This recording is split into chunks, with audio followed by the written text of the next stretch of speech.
When the coach pushes you. Don't whine when the coach pushes you. Don't complain when the coach pushes you. And stop crying and just work. One thing I love Coach Corey Fuller always say, just work. Shut your mouth and just work. Stop complaining, just work. I need more reps. Don't count your reps. Make your reps count. You get 2 reps, let me 2 great reps. Be grateful enough to honor the game enough to give your best. Don't.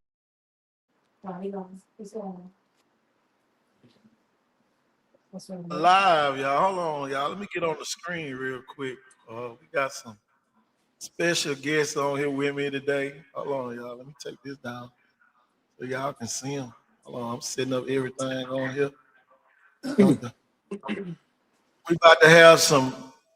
Somebody told me it's 3 D1 players I need to see on the show.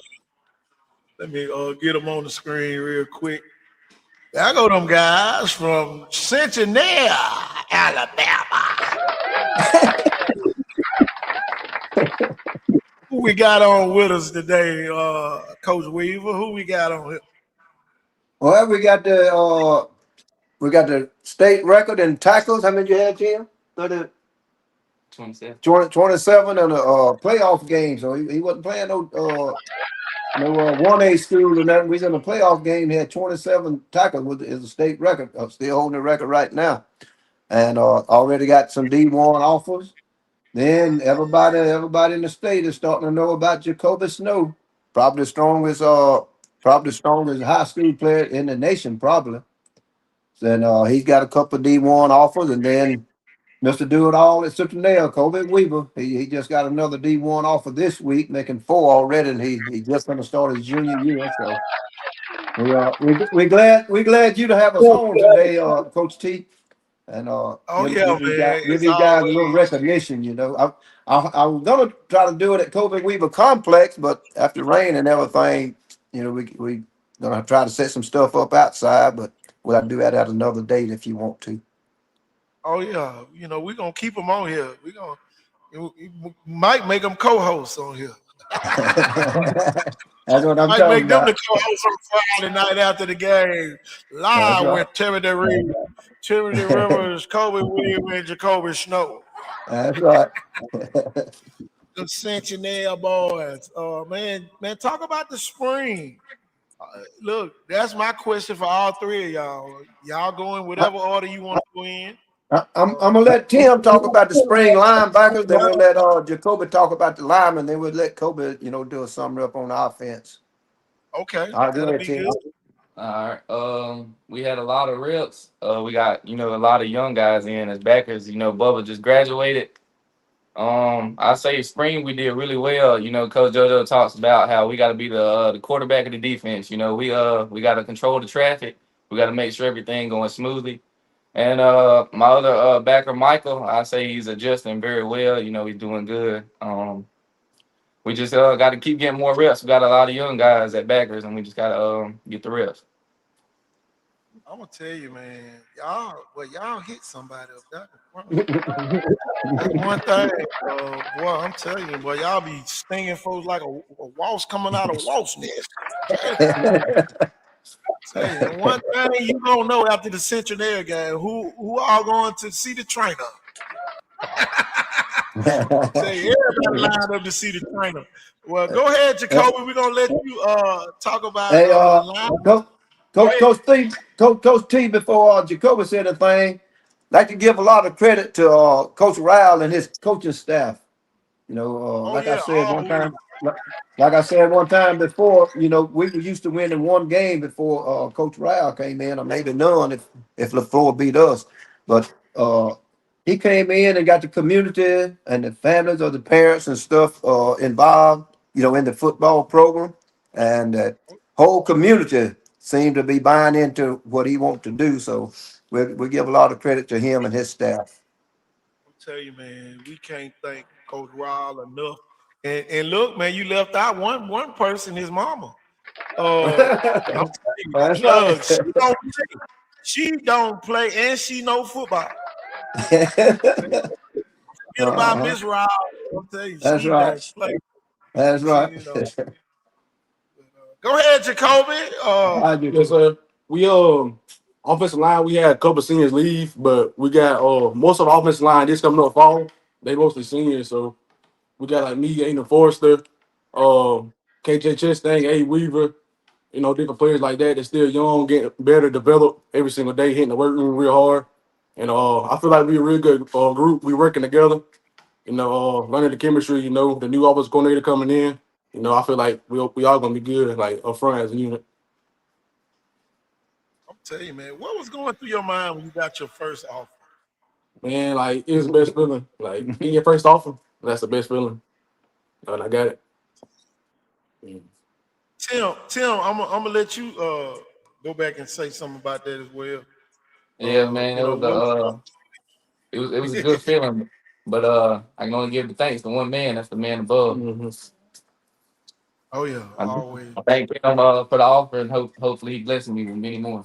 Tell you, man, the Citronelle Wildcat, the governor of Citronelle. We got the mayor and the county commissioner of Citronelle on here.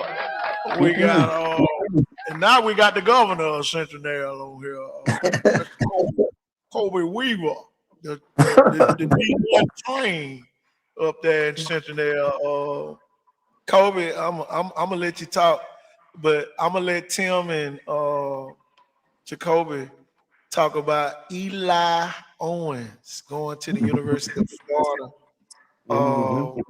What was going through y'all mind? I know, I'm just saying, I'm gonna put myself in your shoes. One of my former teammates making big time. Boy, look at here. He did but open up doors for me as well. Man, what was going through y'all heads before I let Kobe talk when Eli went and signed with the University of Florida? Well, like I already knew he was like that. I already knew he was that type of player. With his frame, the way he was built, and I knew like him going the JUCO route first was like the best way for him. To get more exposure for himself out there. And I feel like he's gonna be a big factor, like for Florida. Like I'm real proud of him. Tell you, man. Go ahead. I Tim. I was real happy for him. Really one of the best players I ever played with. He's just talented all over the board. But I mean, I can't say I'm surprised he made it. That's what he deserves, man. Good athlete. Told him don't forget me. Man. Don't forget it. I'm telling you, bro. Yeah. Look, think I'll about give that, him a man. check. Y'all got a kid now on a SEC roster. So just imagine all the other SEC coaches gonna be like, man, we got to go through Citronelle. And y'all remember, y'all probably don't remember. I wanted Mr. Weaver remember the time I had to rant that it was D1 players in Citronelle. And everybody was looking at me like I was crazy, like I had jumped off of the bridge and landed on my feet or something. But man, when I said that, and now we got Kobe with 4 Division I offers. So man, it kind of made it come to light.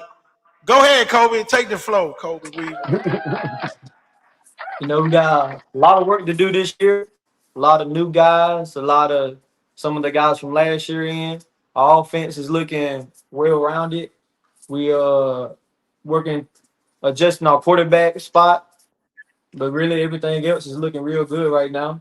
And we getting practice on our off days, and we just putting in that work. I'm gonna tell you, man.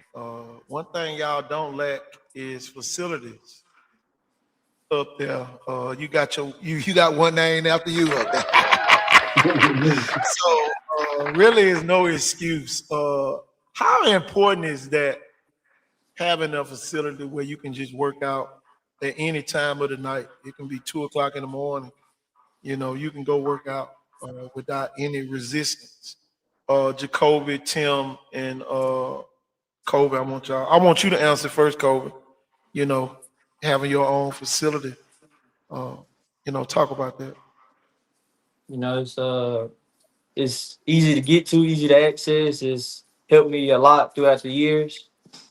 It's brought me closer to people. It's also made me my craft better. Mhm.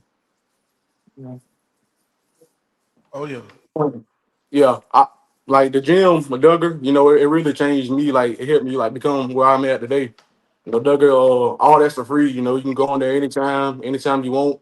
Get developed. Duggar will help you. You know, so like I thank Duggar every day for letting me train with him and developing me for my footwork, my craft. You know, help me be a better athlete. So like it's one of the best things that's ever happened to me. Going to the gym. You know, out there. What about you, Timmy? I usually never went to Kobe's. I used to go there for basketball, but I say when Stephen Bird was here, and he had Coach Ford coming up there to the lot, to just get work with us. It was just a good experience, like helping us. It really developed me a lot from being a freshman going into my sophomore year, starting on varsity as a sophomore. I'm thankful for it. I'm gonna tell you, man, Coach Ford really believes in the Citronelle Wildcats. Mhm. And you talking about a champ 11 time. I don't know if he ever tell y'all. You talking about 11-time champion. Man, that's hard to do. Mhm. And probably he probably don't even boast and brag on it. I have to brag on him all the time because I had 9 and he had 11. He had look, he had 9. Look, I had 9 championships. He got 11. So Oh. I'm telling you, I'm talking about a humble guy. And y'all, he want to get back up there and Mhm. work with you guys again. Uh, I know Mr. Weaver. Mr. Weaver got an important phone call last night Oh from yeah, they a are. gentleman that want to use the Kobe Weaver facility for his kids. Coach McKenzie from Vigors coming to McIntosh High School. And Yeah, me and him talked a good while yesterday, and he said he's going to come over this evening. He got a little meeting up there with the parents this evening up in McIntosh, and he said when he finished that, he's going to give me a call, and he's supposed to ride over that way and check everything out. Me and him going to get a little something together. oh yeah, man, Mr. Weaver, think about that. You've been there a long time, and you done seen coaches come and go. Uh, but have you ever had one to just reach out to you immediately? Uh, Without you having to go up to the school first.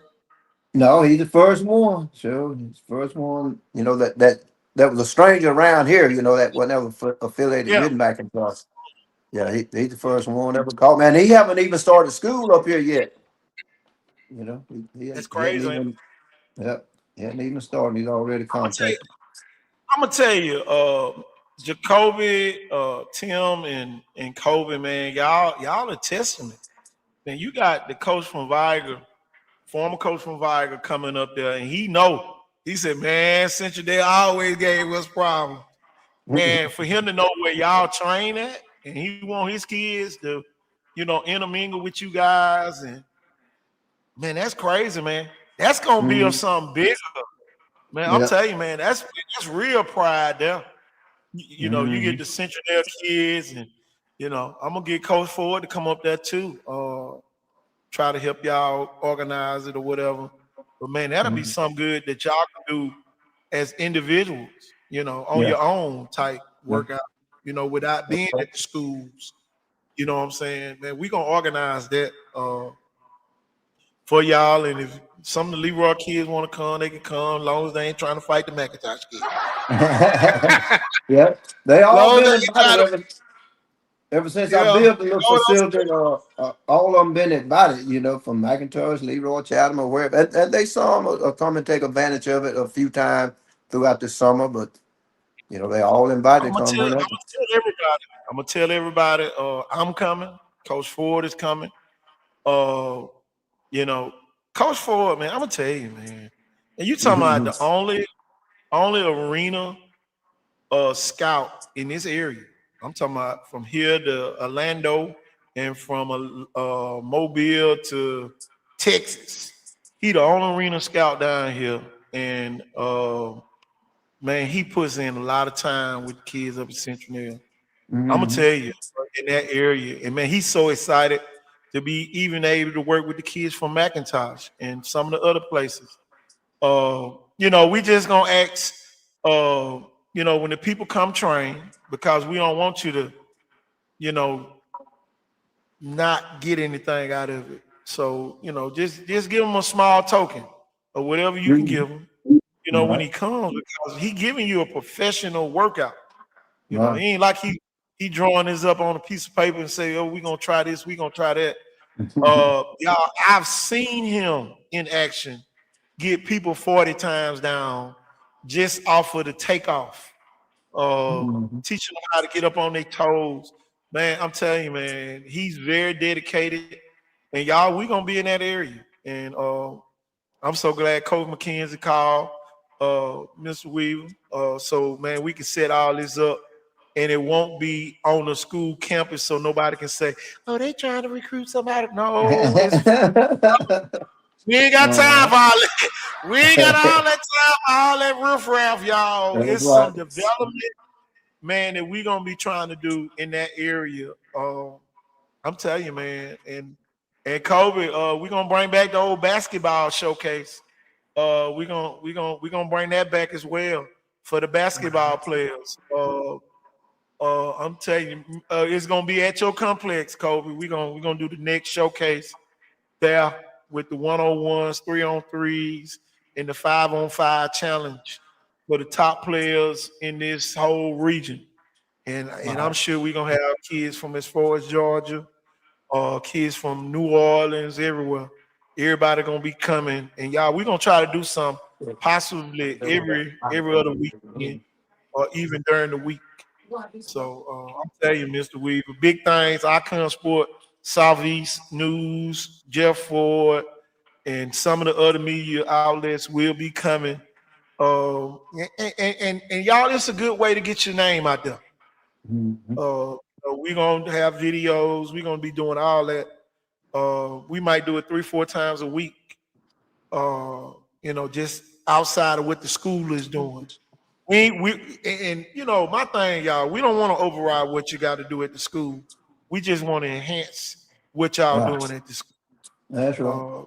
Not coming in, just like that's 20 championships coming up there to work out with kids, and I don't care on what level it is, y'all. That's a lot of expertise.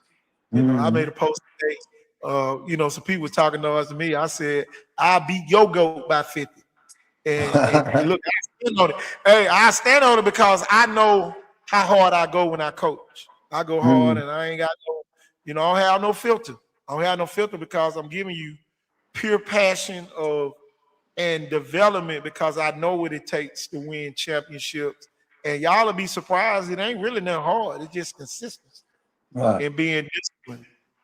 Tim, I'm gonna let you take the floor again. Man, just talk about that Citronelle pride. Y'all done made the playoffs with the last 2 years in a row. Mhm. Yes, sir. Man, and lost to Montgomery Catholic. Yeah, A state championship powerhouse program the last 2 years. You yes, sir. know, last year they didn't win state, but they had won like 4 in a row. Up Yes, until sir. last year.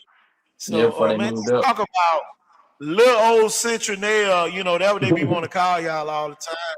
But y'all Yeah, keep on making the playoffs. So, man, just talk about that run and yeah. talk about some They, things you need to do as a senior going into your senior season. I mean, yeah, they write us down always as underdogs, but I mean, when we made it the second round playoffs my sophomore year, I mean, the whole stands was just packed out. I mean, Man, talk about that Russell County game when y'all went up there. Oh Lord, y'all took over. yeah, man, it was a good game. I mean, it was close.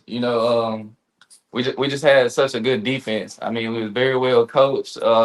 We didn't have the defense coordinator that we got now, Coach Sullivan, but I mean we had Coach Rouse, our defense coordinator, but it was like our defense, we all just had a chemistry together, like even though we knew like if offense wasn't gonna pull it through, defense was gonna pull it through for them. And I just thank Coach Rouse for like, stepping up as the defense coordinator, being here, being there, being everywhere, just for each group. You know, like the corners, the safeties, the linebackers. And now Coach Sullivan, our new defense coordinator, I mean, he puts in a lot of work, you know, for us to be successful. I mean, yeah, we lost to a top program, but you know, we just got to build that up. You know, we using that loss to just get better to learn. And for me, like being a senior, I would just say I'm just trying to leave, you know, something back for the linebackers. You just leave something for them to just be successful. You know, let them know it's all gonna be good. You know, just gotta trust in the program. Coach Rao's gonna look out for him. What's your take on that, Jacoby? I'm gonna let you go next. What are some things you want to do that you saw some of the other seniors fail at? Oh, here we Oh go. yeah. Here go a good question. Yes, What sir. what you what you want to do differently Mhm. as a senior that you won't let the young guys get away with that they let y'all get away with sometimes? Yes, I really just want to be a leader, you know, up front, you know, and the whole team in general. I want to like be an example to the younger kids, you know, show them, you know, like give 100% every single play. You know, don't take no days off, you know, because like hard work pays off, you know, and we have a lot of opportunities, you know, be go to the next level, but people don't like take that advantage. So I say you can do what you want to do. If you put your mind to it, you can do anything. So my goal is, you know, be an example to the like younger kids because they look up to players like me and Kobe and Tim. So that's my real goal right here, be a leader, be an example. I'm telling you, man. Think about this. The first time I met you, you was in the seventh grade. You remember that? Yes, I remember that. Now you're a senior. Mhm. Yes, And and look, you remember one of the things I told you. I said, when you look up, you're gonna be a senior one day. Yeah, Remember me telling you that? yes, sir. Yeah, it's here. Mhm. Make it your best senior year, y'all. I ain't winding down. I'm just winding down the question. Now, Kobe, we're gonna move on over to Kobe real quick. Uh, they say the best play for GCA. But Kobe, lot championship. Um, Man, you kind of started a legacy over there at Lot Middle School, and now all y'all are at at Citronelle, and the trend was before that. All the good players at Lot went to Saraland. Y'all kind of broke that up very. I know Saraland mad as hell right now. I know they mad as hell. Joe Kelly, them. God damn, can't do your fault. But all jokes aside, Kobe, junior year, I never forget last year, man. When I got the highlight of you scoring on Viger, what was going through your mind to put your team in the lead against Viger at Viger? What was going through your mind during that moment? I went to that game like I had something to prove. I wanted everybody was hating on Citronelle, talking about Viking gonna whoop us, Viking gonna do that. I just wanted to go in that game and show 'em that we compete at the same level as they do. Man, how hard is it being a D1? You already a D1 prospect, but then people be doubting your teammates. What does that do to you? Being a D1 prospect and they doubting your teammates, but you know that you got some great teammates. I really just encourage them and try to get them to stay on the weights and stay working out and stay proving them wrong. Don't respond to it or don't like show emotion to it. And I go by a saying it's called link. Let all naysayers know. Oh, say that again. Say that again. Say It's that again. called it's called link. Let all naysayers know. Let all naysayers know. Dang. Yes, sir. Oh man, I gotta steal that. Let all blank. Okay. Okay. Tim, Yes, sir. who was one of the best players that you tackled last year and you let them know it? Which one? Uh, Probably Winston. I think it was 4th and 1. They put Ellis McGaskin in to run the ball, and stopped them. They didn't get the first down. Oh man, I need that clip. Send me that clip. Send me that clip. I had to find it. Hey, send me that clip. I'm telling you. Man. Man, just think about this, y'all. Y'all came in to Citronelle about the same time Coach Ryle got there. Did you ever doubt that Coach Ryle could turn y'all around? Or you just like, man, this man know what he's talking about? What was your thoughts on that, Tim? Well, I mean, we came from middle school at the time. You know, they had Barnett dude in, and he was like 1-9. And he left. But us in middle school, we kind of already had like a winning mindset because that wasn't us that went 1-9. I mean, we got up there. I say my freshman year, they went like 5 or 6, 6-4, something like that. They didn't make the playoffs, but it showed me like how you can just turn the season around with just having a new coach because you got the same players just about, and you take that team and go 1-9, then the new coach comes in there and then just changes the whole record by almost half the percent that they lost. But I mean when I see him change that around, and just how I would say like how he's just like all around with like every position group, I could just see how he was like going to change things around Citronelle. I mean, most people always, even before Coach Rao came, everybody was just transferring out. Now everybody's just trusting him. And I mean, you saw the record. I mean, I say last year was kind of a little bumpy, but I mean, the year before that, it's been 20 years. Citronelle's been to the second round playoff. You're right. It was a wow, bro. I'm telling you. Hey, Coach T, I hear you. that they was talking on the sideline. Like I said, I pulled a change over on the visitor side whenever we at home, and heard them talking one time. They said that number 34 said he must be playing inside and outside linebacker because if it goes left, he's there, and if he goes right, he's there. If he's up the middle, he's there. So Tim making a name for himself too. Oh yeah. So he Yeah, so knocking the hell out of thanks to my linebacker coach JoJo, man. If it wasn't for him just being there always on my side, just crafting me. And I love my coach. Think about this. Think about this, Tim. Your head coach played for Citronelle. Think about Yes, that. sir. Think about that. So on a Friday night, he going to war 2. Yeah, It's yes, different. sir. It's different when I'm coaching. Yeah, I'm the coach over in Robertsdale, but I live in Pritchard. That's different. When you from Citronelle, coaching in Citronelle, I'm telling you, boy, that's in a whole nother juice. I'm telling Yeah. you, boy. I mean, he's on the sideline, but he's on the field with us for real. Yeah, that's what I'm saying. Boy, you make a play, he out there. Yeah, knock the hell out of his ass. Hell. Go Wildcats. Real, man. I'm telling y'all. I'm telling you, the best thing that I ever was blessed at doing as a young coach was coaching that Viking after playing that Viking. Man, it'd be 4-1, and boy, I'd be like, man, no, coach, put him in. I'm telling you, man, because now it's a sense of ownership that's different. I ain't going with who I think. I'm going with who I know can get the job done. That's right. Compared to, man, I'm telling you, man, 2 years straight, y'all. I'll never forget.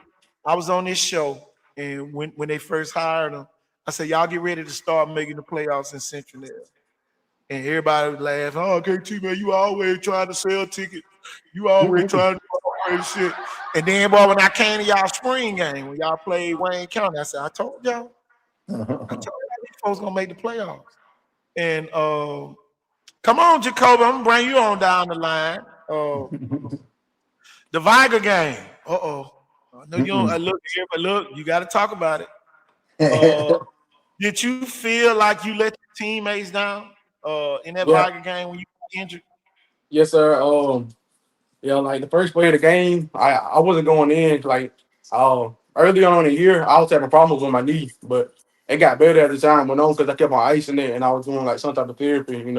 So like it got better as the time went on. So the first play of the game, the quarterback had landed on back of my leg, and I think one of the other Viking players landed on the side, and I feel like I let the team down. The way I got hurt, but I know I can help it like either way. So I feel like I'm gonna come back and bounce back way stronger than I was before. Well, as a player, and y'all Coach Ford is here. Coach Ford is here. He's here. He's What's up, about to guys? ask y'all. Hey, look at him. He already ready. Coach got his radio voice on over there. He got his radio voice. But Jacoby, what did you do on the sideline? For the rest of the season, or did you learn more being on the sideline as a player? And see, a lot of people get that misconstrued as being on the team. You know that you're good enough to be out there on the field, but now you on the sideline. Uh, Yes, sir. what did you do? What did you learn being on the sideline? And look, everybody that's on here live, make sure you hit the like and share button. We got some great kids on the screen, and y'all, I'm gonna rest after this, and I'm gonna let Coach Ford ask Kobe the next question. But what did you learn on the sideline, Jacoby? That pretty much helped slow the game down for you. Oh, like I feel like it helped me like stay patient with myself. Like trying to rush back into things, like letting myself get hurt again. It's like when I was out there, I was trying to like encourage the other like offensive linemen, defensive linemen, and the team, because I wasn't just like not going to show up. I was still going to be there for my team, even though I tore my D and I just had surgery. I was still like all the games, being there for them. Every practice I was there, so I feel like I learned to be patient and that helped me like where I'm at right now, being patient, not trying to rush back into myself.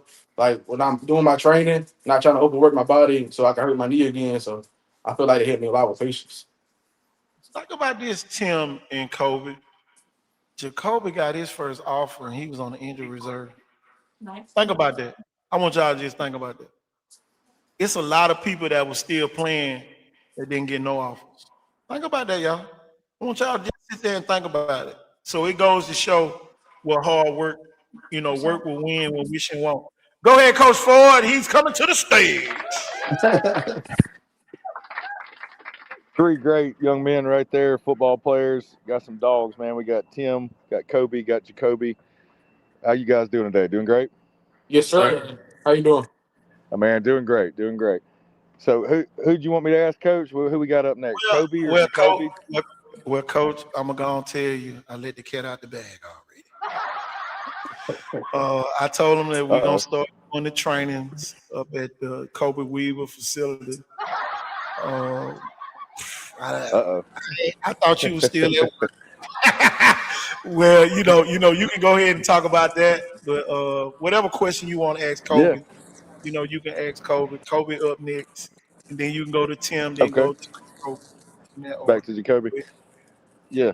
So, Kobe, I'll start with you because I've been wondering this. I've seen, not only the last couple of years, but definitely in this past off season, the work you guys have put in to possibly be the best Citronelle team there ever has been, and probably the tightest knit.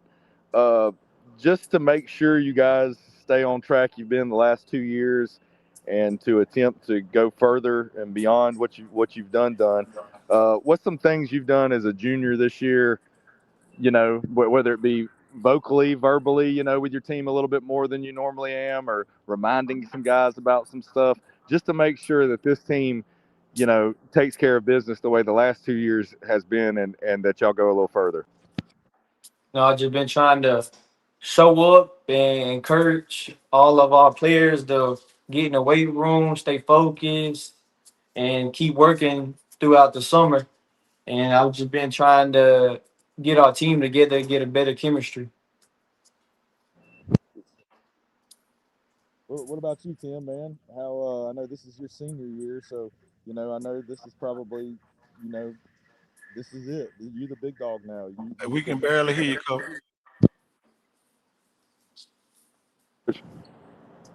There you go.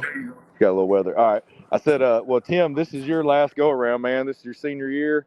So what have you done to make sure that, maybe you're being a little bit more vocal or just reminding guys because, this is going to be your senior team. So this is it. Yes, sir. Well, vocally, I got to be real vocal. So I just try to be there, like vocally, and in the weight room, like showing, just hard work, like Jacoby does. I mean, Jacoby's one of the hardest people I've ever saw. I say like he just leaves that. I try and leave that same like hard work because hard work will take you a long way. But I just try and be vocally, you know, and you know, gotta let people know, yeah, it's a game, you gotta have fun, but you really gotta take it serious. Yeah, it's got to be like a job. You have to have a mindset that it is a job, because if you don't have that mindset, you won't go very far. Now I know you call a lot of the defense, and you know you're vocal with your guys, calling a lot of stuff out when there's adjustments being made and Yes, whatnot. sir. How's it going with some of the younger guys that's maybe going to be starting for the first time this year, and or some guys that's kind of like your backup that you know will be guys that you'll be keeping up with, as you know, kind of like, hey man, I'm leaving this in your hands to do a good job with it. Yes, sir. They doing a better job of kind of getting vocal and communicating. Well, I say they picking it up very well. You know, my safety on the back end, me and CC, you know, me and him, we just, you know, kind of have it, you know, he's got the back end, I got the front. We got everybody good. Um, but hold on. Can you ask the question one more time? Just about like Okay. being vocally. Oh, you answered it real good, Tim. Yeah, just making sure you know everybody, you know, because you got some guys, if it's their first year starting or some of the first times getting some PT, you know, not only do Yeah. they not know what to do, and sometimes they're scared to say they don't know what to do, but sometimes, you know, where you've been starting since your freshman or, you know, and Sophomore. definitely sophomore year, Yes, sir. these guys, you know, this will be their first time. They may not, you know, be used to, oh, I got to be that loud out here. Okay, I thought they could hear me. You know, Yeah, little well, things like that. my backup collar. I mean, like you said, that's what I'll tell him. I mean, this is in your hands. You know, you got to be vocally. You know, just because you know you're young and you know you might not be getting the physical rep, you got to get the mental rep. You know, I mean, the linebacker, we got to be vocal, and you know, I tell him that all the time. But like you said, I'm leaving it in his hands to be vocal after I'm gone. But he'll be a good ball player. All right, and Jacoby, man, I tell you what, I don't know if I've ever come across a kid with a story of somebody that's returned from more things you have and still continue to crush numbers in the weight room. Uh, for the people that don't know it out there, y'all, Jacoby, what was the last time when you did 185? How many reps you get? I did it. What was that? 67 reps. Yeah, and the record is unofficial or official at any combine's been anywhere from 58 to 61. So we get you, you know, Coach, a combine coach, showcase coach, series. coach. There you go. There you go. Do you hear me no better now? But yeah, we get you at a combine showcase series, make it official. This is going to be the new Guinness Book of World Record holders, ladies and gentlemen. I mean, I can't remember a time you didn't get at least over 61 reps of 185. That was probably a year or two ago. Yeah. So I think hadn't you got 80 before, something like 80 something, 83 or something a while back? Well, the other day I did it. It was like 68, but I never got around 80 or 185. Not yet. Okay, that was a little bit lighter weight. Yeah. I got you. I got you, man.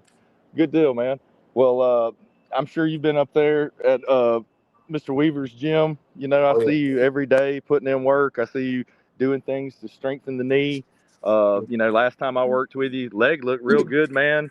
yeah. Handles the impact real good. You know, you dragged weight, you moved weight.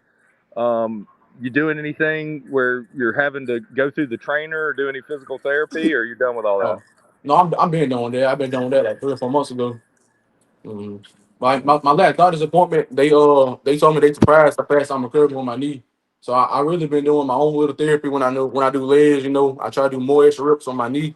That's still it ain't 100% yet, but it's getting there. So I try to do like much as I can, you know, to get it back right.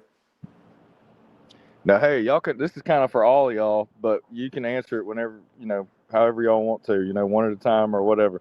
Now, with this being, you know, I know Kobe's gonna have another year. For you two, this is y'all's last run. So, what's it? How? What are we gonna have to do to make sure that we get a good sold out away crowd over there for that Jackson game, like Saraland brought last year? We need to just put it Okay. out there and tell everybody they need to be there supporting game Yeah. one. Yes, sir. Make Like the I said, trip. yeah. Like I said, you know, like keep posting stuff on social media, like let people know Citronelle gonna be like real good again. You know, a real good factor, and that game coming game one, and we ain't gonna be an underdog. You know, we're gonna come in and compete real good with Jackson. Yep, just take it one day at a time, one play at a time, one game at a time. I, Sounds I don't even cliche, feel but like I don't even feel like we got to tell them. They already know they coming. that's right. We I'm we pretty gonna have good to stay for. in that. I mean, you know, like the playoff game last year. I mean, the stands always gonna be packed. Just like Alberta, that was like almost an hour drive. We almost had more people on our side than they did theirs. You know, the stands always gonna be there for Citronelle. Yeah, it helps when you got that support, don't it, man? Yes, sir. You know, when you got your community with everybody, they're depending on us and the coaches. It's our job to try and get it done. Yeah, it's a special place up there, man. Y'all got a great thing going. Citronelle Wildcats. It's a great place to be. Coach, I'm Well, pretty good for a minute. What you got? well, you ain't good for a minute because you about to explain this training that we gonna be doing up in that region, in that Washington, North Mobile County region. Go ahead and explain to the people what we're gonna be doing with this training, and it's open to all schools. So we don't want people to think that it's just for certain schools. But go ahead and reiterate about the training that we're gonna be doing up there. Okay. Everything that we're going to be doing for your football player, your child, whatever you want to call them, is going to be to make them bigger, faster, stronger, and not just saying that like every high school coach does. We actually have quantitative results that happen when we train kids. So, let's say, oh, I got that football camp coming up. We need to go ahead and get on it. Like, I need to see some results. Maybe we got 6 or 9 weeks. Okay, we're going to put you on a program. You may be expected to be there 2 or 3 days a week. If you don't follow the program, we can't promise that you're going to gain quantitative results from it, and actually, have lower times, higher numbers and things. But for those kids that are putting in 2 or 3 days a week of the specific programmed training, they're going to have the opportunity to get bigger, faster, stronger, see quantitative results in their numbers like you guys have over the times working, with me when you're consistent, not playing multiple sports. You see your 40 times drop. You see your bench go up, your squat go up. You see your 5, 10, 5. We're going to be doing all NFL combine training. So if your son says, I'm going to the Rivals camp, or I'm going to Under Armour, I'm going to Nike, you're going to know what to do before you get there. You're not going to be looking around going, wait, my trainer or my coach, they never showed me how to do this. You'll be given basically cheats, which is totally legal, on how to do some of these drills and gain an advantage. So, it would behoove you to try to come and get what you can out of it, because not only is you don't have programs like this that try to look out for everybody, but there'll be no excuse if you're willing to put in the work. You will see results, but you're gonna have to be consistent. You're gonna have to be part of a program. But it's gonna be a great thing, man, to see the people from especially up that way. It seems like a lot of the people up there get along like family, even if they go to different schools. So to see the Citronelles and the McIntoshes, or in the Leroy kids, or Washington County, Fruitdale, Millery, whatever, Jackson, Clark County, it don't matter, and we can keep going on and on, Southern Choctaw, some of them other schools, South Choctaw, so Choctaw County, some of those guys. I mean, anybody that wants to come get better. And And you won't have to go to Mobile. right. You won't have to drive to Mobile. We can get you back home in a decent hour type deal. Oh yeah. But that's it. I You mean, know, I guess what we can do is, before you say anything, Coach, we got witnesses right here that have been part of my program for a couple of years now. So you got 3 guys right there when they're not playing another sport, and then you got Mr. Weaver right there. He vouches pretty good for my coaching ability and character, and you do too. And usually we get good results. well, Coach, you the only arena scout in this area. That's the thing. That's the thing that y'all, Coach Ford ain't gonna never brag on himself. One thing, I get pissed off at him every now and then. Shit, if I had all that, I'd be, hey, I'm the arena scout. Goddamn it, you better believe it. But Coach Ford is, he just laid back. He don't want to force his training on people. But now, y'all, we are coming so where it's convenient for you guys, and it's gonna be inconvenient for the people who didn't take advantage of it. We're gonna make it convenient for the hard workers.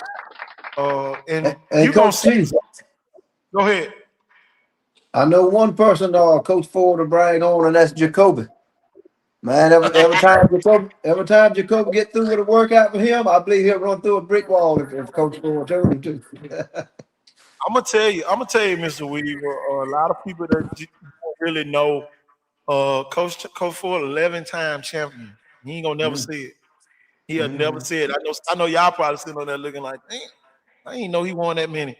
But at the end of the day, y'all, he know how to prepare champions. And y'all, that's a gift that me and him both have. Because we no nonsense. If you come with excuse, we're gonna cut your ass out and tell you to get back in line. It ain't no hard feeling. It's just tough love, man, because we know that it's really not the big things that win championship. It be the small things.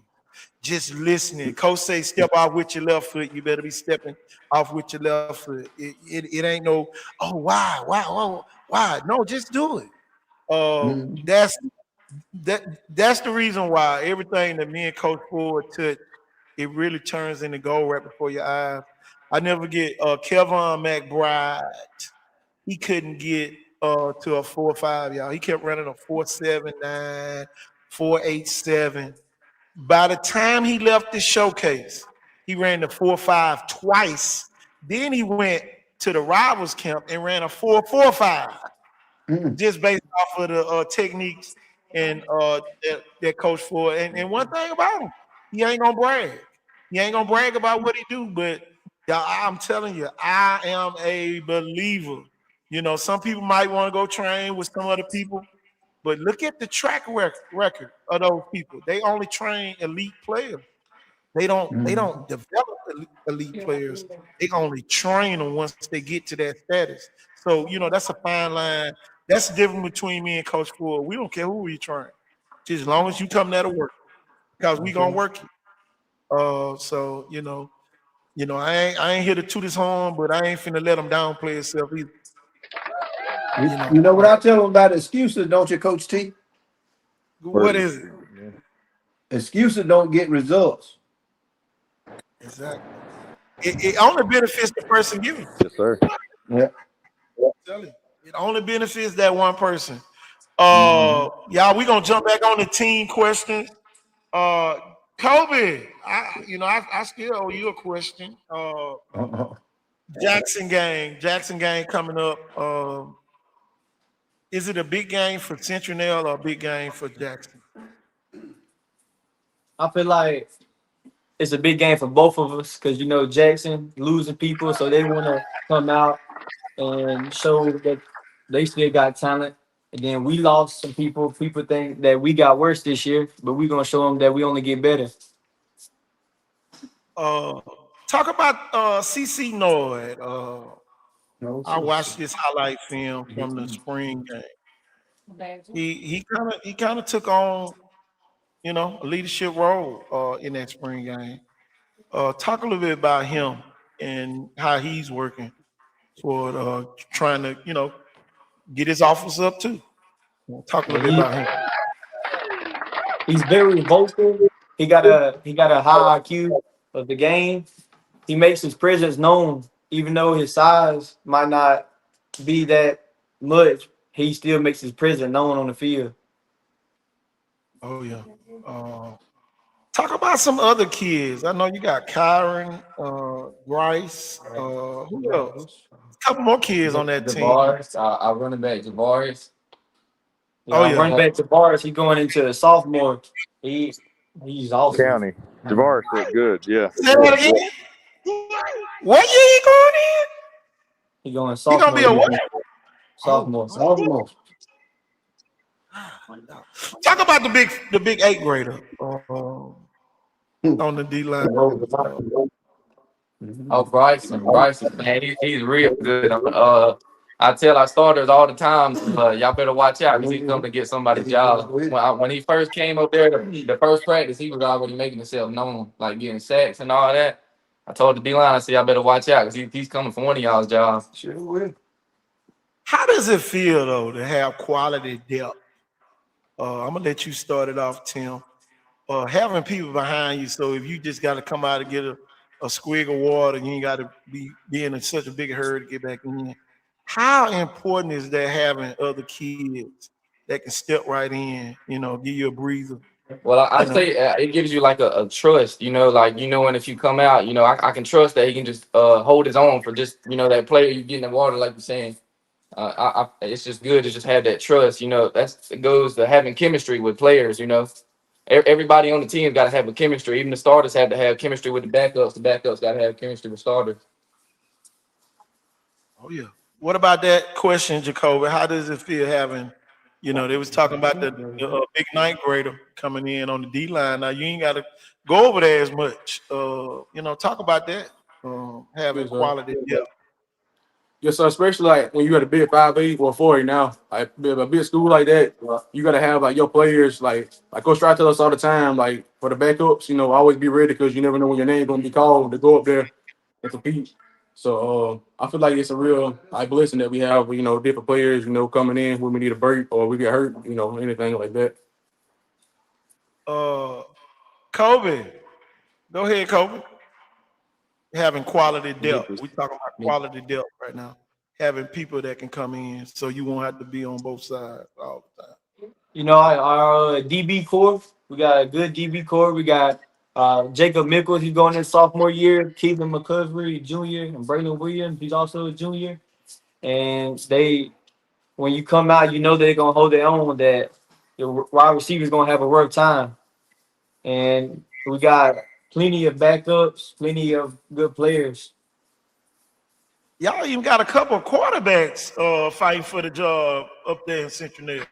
I was just gonna speak. I was just gonna speak on that, Coach T. Walker Lynch. Walker, he's coming into the 10th grade, and then his backup probably gonna be a ninth grader, which is a two-time champion down at Rose a lot. They done won the championship 2 years in a row, or Hold three, on, three dating back to Kobe.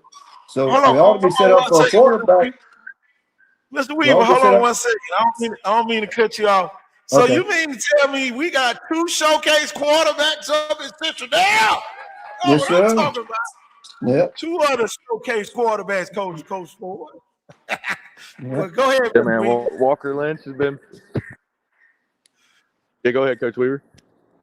Yeah, I was just saying, you got two-time champion coming at quarterback. That's going to be a ninth grader, so he's going to be competing for that job too. I don't know which one is going to actually get the start, but right now Walker's probably the front runner. But we should be set up for quarterback pretty good for the next 3 or 4 years. Oh man, that's big. Yeah. I know there's some schools on here listening wish they had a quarterback. They got Tell two them of stay them in out of such a nail. and you can have down one of them. Tell them stay out of such a nail. I'll tell you, do not come up there. We're gonna Don't close the come up gate on you. 45. Say don't come up 45 or don't try to Don't come come up up back there 45. on 43. Yeah. Telling you. Mr. Weaver, I know you've been around the program for a long time. Just in that area as well. How does Mhm. it feel to have professional type training finally coming to your area up there? Well, that's a good feeling. They done heard about what what what we got going on up there. Not just me personally, but all the kids that comes up there and they kind of talk about the place and kind of get the word out. So you got kids from other communities coming. Even had some from Saraland come before a few times up Okay. that way. And I make them invited too. They can come anytime they want to. Anytime, I'm telling you. Coach T, there a guy in Citronelle. He graduated from Citronelle a long time ago, but his children went to Fruitdale. But Okay. now you won't never find a bigger fan of Citronelle Wildcat than this guy named Joe Stanley. Man, I'm telling Okay. you, anything Coach Rye wanted to do, he uh he's worried about getting people to run the change. And he told Coach Riley, he said, "Man, don't you worry about nothing. I'll get 7 people that are dedicated to me in case some don't show up. We'll always have you on." So Coach Riley, don't worry about no change pulling. All that's left up to Joe. And he anything Coach Riley wanted to do, water, and he's there for just about every practice. And if any of them kids need to ride home, he'll take them home. It don't matter. He'll do anything for the Citronelle Wildcat. So I want to give out a little shout to Joe Stanley. He's probably not on here, but get the word out to him and Yeah, tell him we Joe we'll have to appreciate send him Stanley, the don't link make it right. we'll have to send him the link. Yeah, Mr. Joe Stanley. Let me tell you something. Him, one of my sleds one of the welded poles off the sled where it holds the weights. We had about 3 45-pound plates on there a couple of times doing some short yardage sprints, and it finally just busted, man. And I was like, well, we could weld this back together, but it may take me. Coach, he said, I got a buddy of mine. He'd probably love to do it. He could probably do it in the shop right now in the next hour. I can get it back to you probably before the day's over with. Even before Sunday certain time, that man had my sled back to me. So that's the community coming in together. You know, that's what Coach Yes, Ryle sir. brings to Citronelle. You know, I'm gonna tell you, man. I'm excited. Now, a kid miss a workout, he might miss out on the opportunity. Everybody want the media coverage. Icon Sports Southeast to be there. And y'all, we gonna try to record all the reps, so you can go back and watch yourself. I'm telling you, man, we about to take this to another level. I'm gonna get with Hollis Sports and some of the other media guys if they want to come up and do it. But I know I'll be there, especially during the week. Now on the weekends, we might run into some difficulties. Let me handle that, Coach. Yeah, you just let me handle them weekends. Okay, but at the end of the day, man, we definitely got to get the footage, because I know the person that offered Jacoby, I talk to him on a daily basis. I never forget. He called me. He said, "Man, what you know about the kid?" I said, "Man, that's the kid you met in McIntosh that time." He said, "Man, that's him." I said, "Yeah, that's him." Yeah, I'm gonna tell you. I think we found Jacoby that year. He had more pancakes than anybody in the state, and started his freshman year. So definitely Jacoby, our top remember that showcase 27 we did over linemen. McIntosh? Landon Duckworth was there. You remember that? You remember that, don't you, Jacoby? Coach Yeah, I Drew remember was that. there. Yeah, I remember all that. Kel Young and all the MGM kids. Yep, That was the last. That was the last McCain coach team where some MGM kids came. Yeah, I'm telling you, man, you never know. And y'all, I'm gonna tell you this. We'll be up there doing a workout, and coach will pull up like he pulled up at the showcase. I'm telling y'all this. If a kid want to get looked at, you might want to get in front of Coach Ford and me. And y'all, we ain't put no pressure on you. We not. But at the end of the day, we know some people in some high places, and y'all, we can get you exposure that you never seen before. But y'all, it ain't no plan. That's one thing I know a lot of people don't like me about. You come out there with all that laughing, I'm gonna tell you, I'm gonna put your ass out of here. Go on. I will put you out because I don't want anybody else to miss out on the opportunity of a lifetime. And a lot of people, they play with their opportunities, thinking that it's gonna be another time, and half of the time it be the only opportunity. That's right. So, y'all, I don't take nothing for granted, y'all. I'm gonna tell y'all that right now. So if I'm out there cussing because somebody ain't doing what they supposed to do, I'm gonna tell you, man, I'm Coach Ford the same way. Y'all, we know nonsense. It got to make sense to us. You got to explain why you're doing it the wrong way to us. And one thing about us, we not gonna fuss at anybody that we hadn't taught. That's one thing that will make us championship coaches. And a lot of people don't want to do the teaching. The teaching part be the hardest part. So that everybody be want to coach talent. That's why some of y'all been getting phone calls. Somebody come here, come there, come over there, come around the corner. And but at the end of the day, I would rather be somewhere where somebody trying to help me get better than take advantage of me already being better.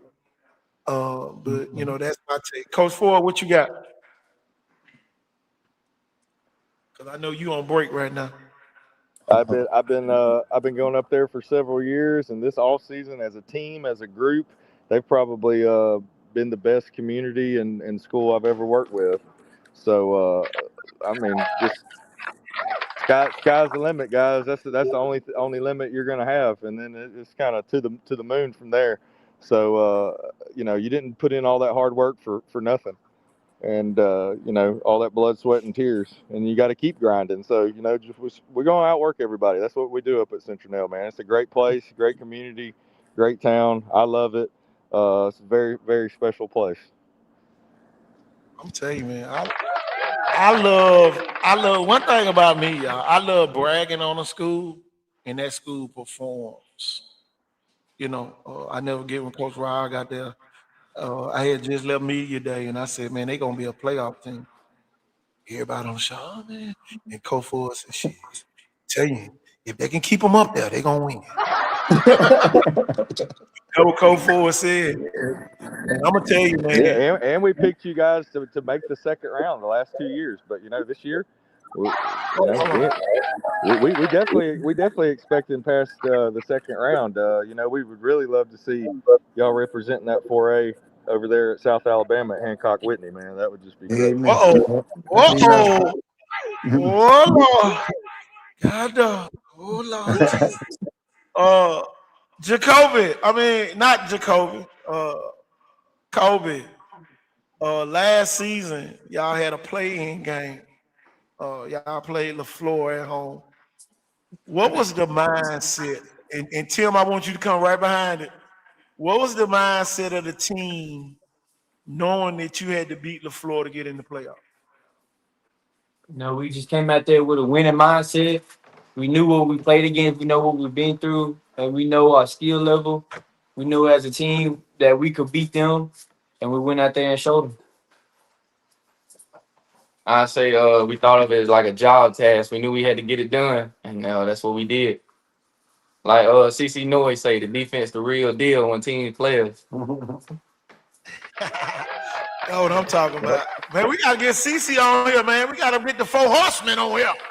That's right. Yeah. Look, CC, you must have been dodging training up there. So we ain't gonna get you on unless you come to train. You ain't getting on the screen. I'm telling you. Yeah, the other team would play off on you without the bulletin board, and you ain't worked out one day. I'm not saying he is. I'm just saying we ain't let nobody come on this screen that don't put on hard work. I'm telling you. Yeah.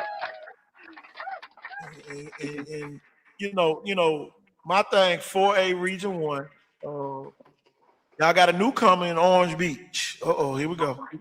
Last 2 years, we've been 1-1. Now it's for a playoff spot. Jacoby, what's your mindset on Orange Beach joining the new 4A Region 1? I feel real good about it, because we done played them the past 2 years. I feel like the first year we beat them with like 3 or 4 touchdowns, and last year they got us. But I feel like this year we're going to beat them, and I feel like we're going to be a good playoff contender. Dog, he said what I didn't want him to say. Go ahead, Kobe. Last year was really just a fluke. We weren't locked in that day. I mean, we knew we could beat them, and we're gonna beat them this year. Ooh, go ahead, Tim. Just we're gonna make them feel the presence of it. Like they're gonna know that we coming this time. This for real because it's for a big spot. And I know just non-region game. Oh yeah. Talking about another region game, BC Rain. Y'all in BC Rain these last couple years been. I'm talking about nail biters. They don't beat them 2 years ago. They don't even make the playoffs. And yeah. Another team in that 4A Region 1. What's y'all thoughts on that game? Is it a game? Is it like a trap game every year y'all play them? Or is it just another game on the schedule, one by one? Go every ahead. game to me feels the same. I don't know. I just go out with the mindset to win. Mm-hmm. Like every game to me feels like real important. Every game I don't take no game for lightly because, if you play around in a game, they could pop you right in the mouth. Yeah. So I feel like you got to take every game like it's a championship game. Yeah, Coach Rao says, you can play like a team that might be even be 1-9, but they'll play like they 9-0. You can't take no team lightly. Man, but that's a big saying right there. Kobe, what's your thoughts on BC Rain? Outside of the field, they talk trash, we talk trash. I just feel like it's real a competitive game. Oh yeah. Uh, think about this, y'all. In 4A Region 1, is more college prospects than any other region in this area. Think about that, y'all. 4A Region 1 has the most college prospects as a region compared to 6A, 5A, 3A, 2A, 1A, the private school leagues. You know they ain't got too many. They probably got one or two. But 4A Region 1, you almost playing against college prospects every game. How does the off-season workouts help you guys knowing that you playing against a big dog every week in 4A Region 1? Mm. I feel like, when you playing against players like that, you gotta come in the workroom. You gotta work harder than anybody else. So if you work harder than anybody else, that you can surprise them, and they ain't gonna think you're gonna be that good. But to be the best, you gotta put in the most work. So that's the reason they college prospects, because they put in all that work they put in. So I feel like if you work the hardest, you're gonna be number one at it. Go ahead, Kobe. I just go in there thinking they bleed the same as me, and I put in more work. I just go in there with that mindset. Go ahead, Tim. I say Kobe's dad, Josh, told me something the other day. He was like, if you ain't working somebody in, that's just giving them an opportunity to be better than you are today. So you can't skip a workout, and he told me that, and I took that in. Because if you ain't, somebody else is. Yeah, I'm back. Yeah, even the little things. Mm, That's great What advice, up? man. That was the best advice my dad ever gave me. Same thing. Go ahead, Coach Ford. You got a question? No, I was saying, Coach Josh Weaver, that was great advice that you gave, because that was the same advice my dad gave me and my brother. Every day that you don't want to work, there's somebody else out there that wants what you want, and they're going to outwork you. Either you're going to be the person that outwork them, or you're going to show up at a camp and they're going to be better than you. If you don't want that, just outwork everybody. Think about this, y'all. All three of y'all blue collar workers. You don't work your way up to this point. What advice would you give one of the younger players mm. about your journey that you see that they need to jump on? And how can you convince them to jump on the same journey you guys have Yeah. been on? Go ahead, Tim. Yeah. I'll say don't even try to be the blue collar. I say be the boss. You gotta have the mindset to be the boss. Yeah. Mhm. Kobe. I say just put your head down and go to work every day. No matter what you're going through, what happens, just go to work every day. Jacoby.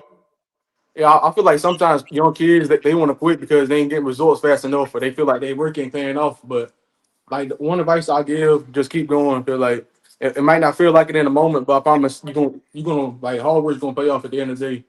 It might take a couple years to get where you want to be, but like Kobe Bryant, I watch a lot of his like motivational stuff. He was the hardest working athlete I ever seen before. So it might not seem like it right now, but if you keep going, you're gonna be the best at whatever you do.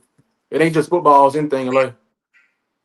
I'm gonna tell y'all, I was rated the top eighth grader coming out of middle school when I played, and my granddad, he was a shipyard worker down at the state docks at the time, and one thing he would always tell me, the best training partner is me, myself, and I. What do y'all do by yourselves to push yourselves to be great? When when I work out, I always feel like I ain't doing enough. So like every time I try to I'm out there doing like all kinds of work. A lot of drills, a lot of like work, like weightlifting. Every single day. So like I know nobody ain't gonna outwork me, but I still got the mentality like I ain't doing enough. And I'm a like perfectionist. So like I'm never satisfied with myself. So like I'm always thinking somebody out there like putting in more work than me, so that drives me, and that's where that spark came from me ever since I was in seventh grade. Working out, lifting weights. That's where that thing came inside of me. To wanted to be the best. I wanted to always be the best at whatever I did. Like so. That's what I feel like. What about you, Kobe? I know I ain't gonna get to where I want to be if I just lay in the bed all day and not do nothing. So I go out there and put in the work because I want people to know my name. Man, boy, Yeah, you I said, say what. boy, I felt that one. I felt that one. I ain't gonna Yeah, lie. I say. Hold My on, fault. Tim. My fault. I felt that because that was my biggest dilemma growing up. I wanted everybody to know my name, and not everybody do. Go ahead, Tim. Yeah, I say kind of what Kobe said. You know, when we in the weight room, they got like how much weight you supposed to have on the bar. That's why I always try and throw like on a couple extra. Just to get more work, make me feel like I'm getting more work out of the workout and then just doing what the basic workout I should be doing is. I want to get more. Mm. And we got Coach Hollis joining the panel. I'm saying Coach Hollis been busy today, y'all. He getting ready for the big national combine up in Atlanta this weekend. Uh, Coach Hollis, what questions do you have for the Wildcats from up Oh Highway 40? man, y'all can hear me up in here real good, huh? All right.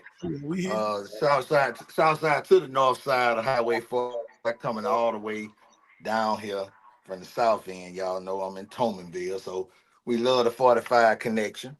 All right, now I see we got hard hitting Timmy on here. We got Mr. Showtime Weaver on here, and we got Mr. Bad, you know what, Snow on this thing. And you know what I'm saying, man? I'm just glad to see y'all guys step it up and come on the show and basically put yourselves at the position that y'all really are, leaders. Y'all are the leaders of Citronelle. When people speak of Citronelle, these are the first three names that anybody mentions. So it's good to see you guys in that capacity and in that light. Now, I don't know what was asked to you guys already. And for Hold on. Time out, y'all. Uh, Coach ain't gonna brag on himself. He's another championship coach. Uh, he's a national scouting expert. Hint, hint, guys. This is the guy you need to know. And just no nonsense coach, just like me. yeah, you know I But wasn't gonna do all that, coach, but you know, I know you and, would. and Look, hold on, coach. You are Coach Ford, ass. Neither one of y'all. Man, I'm telling you, man, we got to do better introducing ourselves to you guys that's right. because we just go with the flow. You either get on the program or we gonna keep it moving. Coach, we announced that we will be doing those training sessions up in that region. We're gonna do Hmm. them at the Kobe Weaver complex up in McIntosh. So we already announced that. And you can talk about the media coverage you're gonna be providing. Uh, whenever you can, because I know we're gonna be busy all Oh summer. yeah, oh yeah, Go ahead. man. You know, guys, I'll be providing a whole lot of media coverage to the whole region this year. If anybody been following what I've been doing over the past couple of years, it was been exclusively like doing schools like Viger and LaFleur, and you've seen some of the highlights that we've been able to produce. Well, we're now about to bring that around the whole entire region because it's too many kids to cover, and there's too many schools that don't get the right coverage. We're gonna definitely lock in with your coaches, lock in with your whole athletic department, and we're gonna streamline the way we've been promoting kids these days. We're gonna do something a little different. And some of the schools around here, like Citronelle, Viger, LaFleur, Williamson, those will be the schools that'll benefit directly because they're right here in Mobile. My question to the guys, I don't know if it's been asked or not, but what is the expectation for this year? And I know you get this question, this cliche, but I want you to really use your final answer for a question. I say region champs every time we break it down. If we're on the field, we're in the weight room. We always break it down on region champs. Mm. Yeah, mine's the state championship. I always wanted to ring, so that's my expectation, and I'm gonna push everybody. Every year since Coach Rao got here, we've been getting the first, second round of playoffs, but this year it's time to step it up and go to the third or fourth round. And you know, those are great responses, and I like each and every last one of them because there is levels to this game. And if you start from left to right, Tim said he want to win the region. Okay, well, that's a great bar to set. A lot of teams win the region and don't win it, but some teams win the region and they win it all.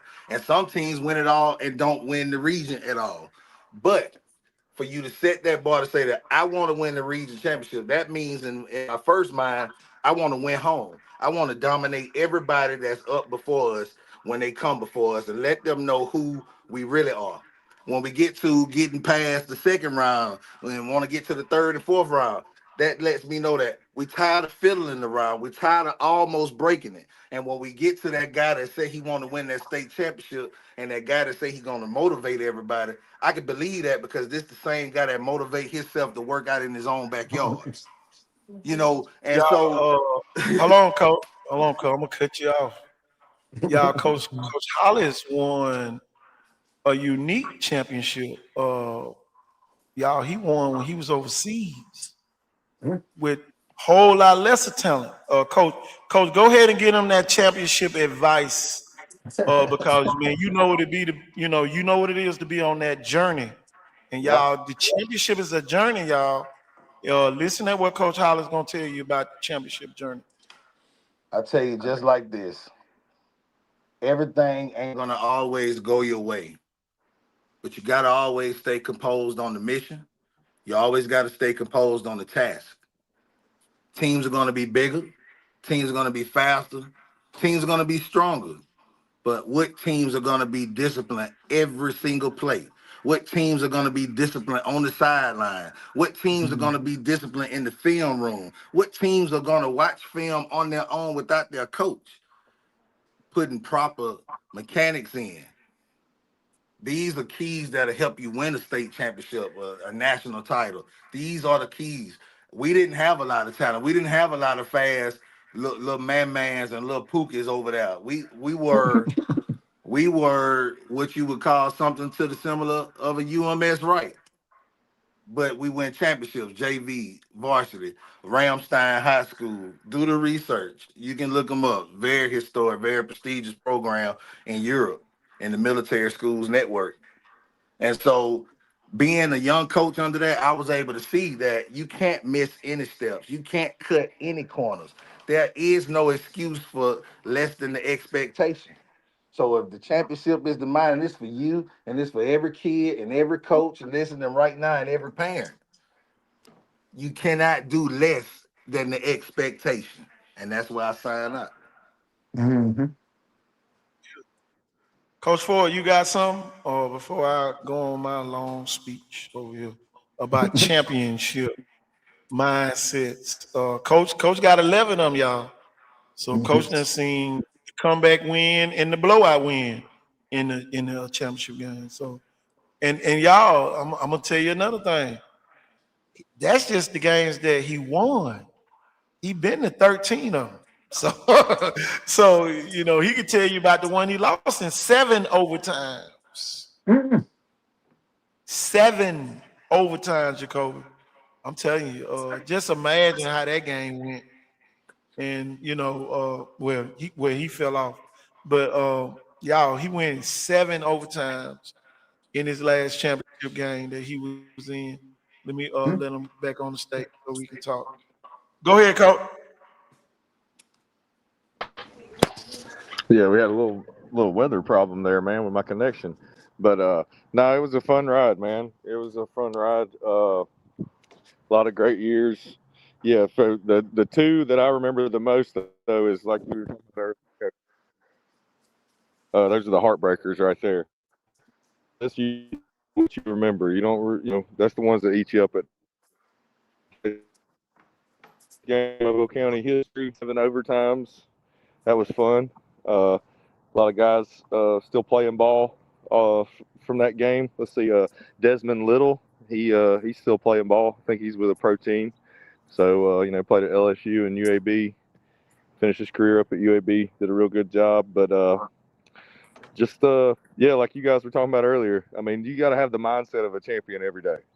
There's nobody going to give you anything. You got to take it, and you got to go into it like Tim said earlier. You got to go into it as the boss. You're the boss. This is your show. You're not, you're not just going to go into it as a laborer. So, you take that mindset and you take ownership of it, and good things happen. But it's a discipline. It's a daily grind. It's not we're going to wake up and play football today and baseball season's over. No, football never ends. It's 365, just like the show. And every day you're not working, there's somebody else somewhere, whether it be Atlanta, Georgia, or Beaumont, Texas, or Podunk University. And if they show up and their name's Timmy Jones and he can outdo you and everything and whip your butt, well, then he's going to get the scholarship offer and you're not. Do you want that to happen? Or the same way with your team and wins and losses. So the only thing you can really do to set yourself up for hopefully success is to just practice as much as you can. I mean, it wouldn't matter if we were welding, I mean, guys that work blue collar jobs, a street sweeper. You want to be good at something, barbecuing. You got to set out to be the world's best. That's all I got, Coach. I'm gonna tell you what I used to tell my team. You can't fool that man in the mirror. If you smoking on drinking on weed or whatever you doing, but don't bring it to this team. And one thing, y'all, I'm telling you, and Coach Ford know this for a fact. I coach some people that's on death row right now.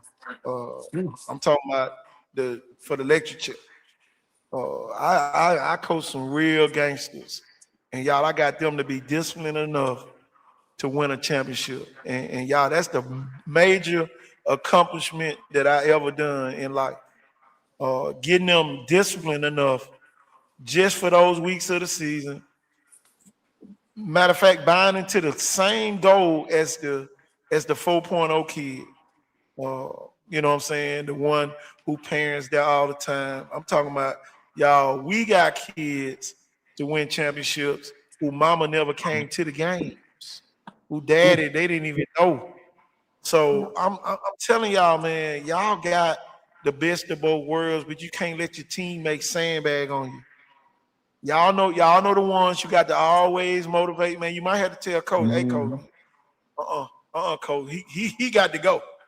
And I'll never forget, man, many a days, y'all, some of the hardest kids that I ever coached walked in that office, told me, Ray got to go, coach. Man, he's still smoking weed every day. And y'all, I'm telling you. And man, we got rid of Ray. And I'm telling you, it was a Ray on every team. We got rid of Ray, and we went on and won the championship. Because guess what will happen? It's 4th and 1, and you trying to score at the 1, and Ray jump his ass offside. Ray on defense, he jumps outside to get up the first down. You're going to remember that for the rest of your life. So, I think you have to patrol your teammates as well. You have to, because I'm telling you, when the game get tight, you don't need no slack in the chain. One thing about slack in the chain, it gonna eventually kick you out. So one thing, you don't want to get kicked out the playoffs because you got somebody out here still slacking. Somebody who ain't getting enough rest every night. They staying up all night trying to come out here and play football. You can't be disciplined. That's undisciplined. That's undisciplined. I don't care what nobody say. Oh man, he just be on his phone. No, he need to take his ass to sleep because we got to go play Viger. We got to go play Williams. Matter of fact, we got to beat Montgomery Catholic in the playoffs or whoever. It don't matter. Whoever lines up in front of you, just like Tim say, it's just another game. But everybody got to have my mentality as well. And you got to spread that amongst everybody else. And guess what? If they don't buy into what y'all doing, they don't need to be on y'all team. Don't carry no dead weight. That's my advice. Don't carry no dead weight. I don't care if they've been playing with you since 4-year-old. If they not living football life, they don't need to be on a football team. And that's all I got to say. That's pretty much a lot and a good thing to say. I'm telling you, it's too many teams, y'all. I'm telling you, me and Coach can go on social media and be like, "Oh man, they're gonna eventually lose." Man, look at him, man. He out 3 or 4 o'clock in the morning, got a game in the morning. Social media tell the whole story. Look at them, Oh coach. man, They boy, doing. his Look at them, coach. They his doing green light TikTok still. the night before the playoff game. Yeah, man. I'm gonna tell you, I'm gonna give you the best advice when watching film, watching the other team. Watch the smallest thing. Watch who gets set last on that line, Jacoby. Watch the guy who gets set last every time. That it's gonna be the same kid every time he gets set last. On a linebacker, watch that running back look where he going right before he go where he going. Watch that quarterback look where he going first, and yeah, he might look to the other side, but he gonna always come out that huddle and look to the side where he going. Small thing. Know your surroundings. And man, I'm telling you, you can't lie to that person in that mirror. That's one person you'll never lie to. If you're not that good, work on your weaknesses. You know what you're weak at. Work on it. If it's just staying focused, work on staying focused. Work on it. And man, I'm telling you, ain't gonna be no greater feeling than Citronelle out there Hancock Whitney the first time it's been with a bunch of disciplined kids, because y'all know there's some undisciplined kids on some of these other teams. Y'all, man, they be talking noise to y'all. Y'all be looking at them like, man, are you crazy? But at the end of the day, man, I'm telling you, y'all know, y'all got the sauce. And then you gotta let your teammates know too. Hey man, you ain't riding the train for free, man. You gotta, man, look here. You ain't get on that bus, man. Hey, coach, man, don't let them on the bus. No, man. And mean it. It ain't nothing about snitching and all that. Y'all snitching is for the streets. Don't take the streets into your locker rooms. That's my other advice. Snitching is in the streets. They ain't got nothing to do in the school setting. Nothing to do on a team setting. Because guess who gonna lose? Everybody gonna lose. Guess who gonna win? Everybody gonna win. So at the end of the day, if somebody not pulling their weight, man, y'all got to cut ties with them. Man. Hey, man, I'll help you get a job, man, but you can't be on the team with us this year. Man, we got one goal, and that's to win a championship. And you got to mean it. Go ahead, Coach Hollis. I know I don't mean to take up all the time. Coach Ford, y'all got it. I'm going to let y'all ask. Man, there wasn't really too much left to cover after that good speech, Coach Carter.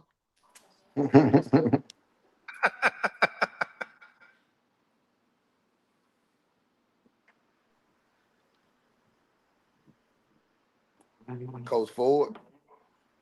Coach Ford, he still here? I'm here, man. My bad. I was clocking. Are you clocking back in? No, I'm done for the day, man. That's what I was saying. I'm in the truck.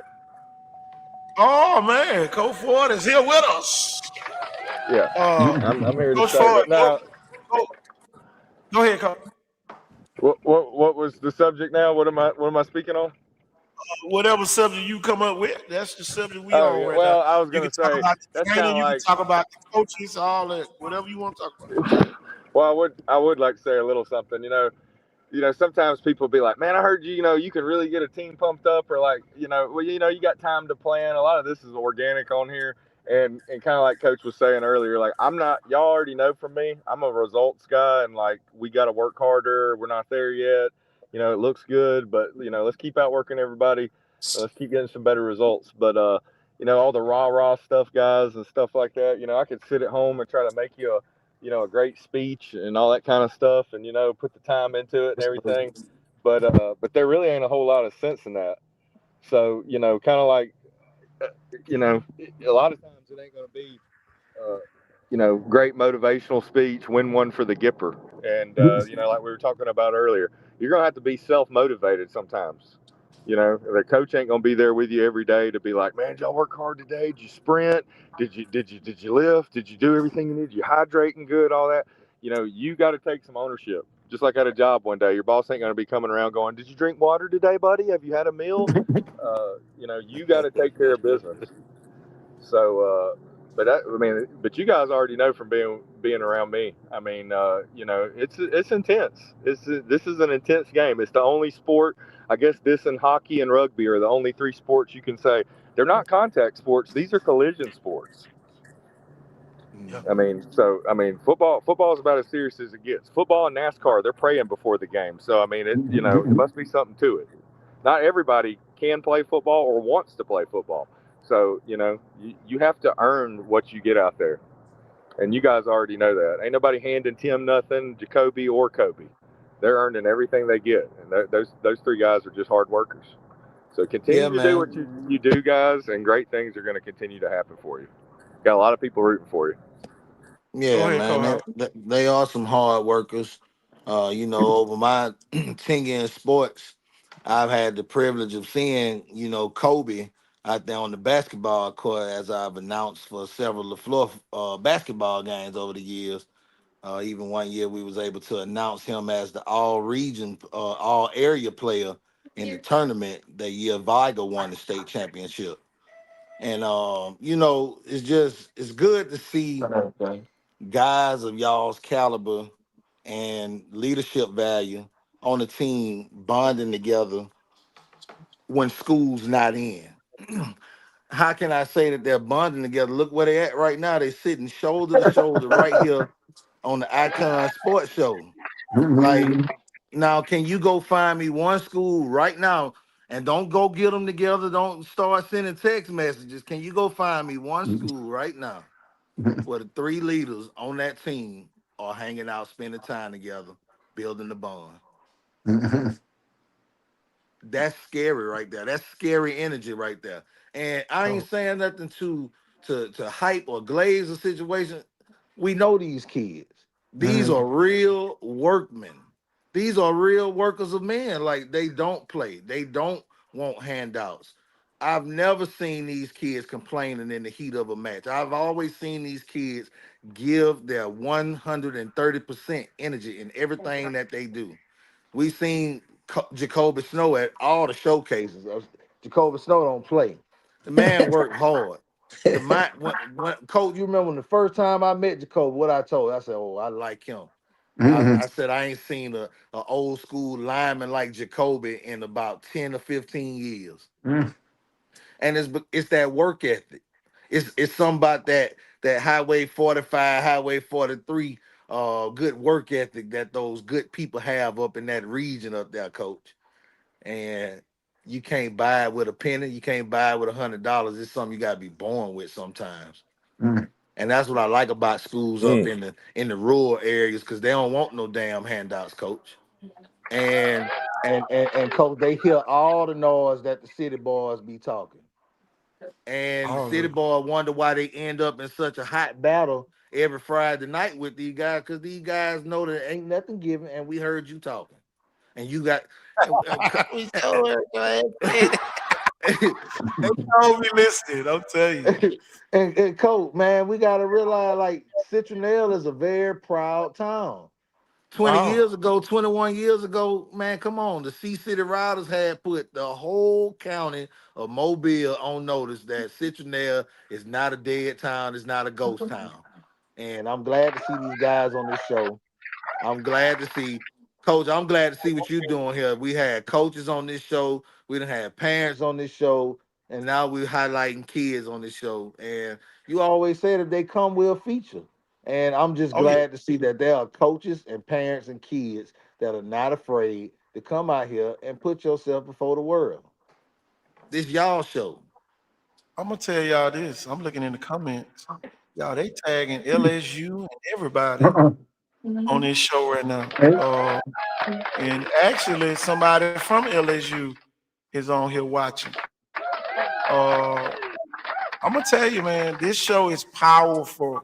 It's a powerful show.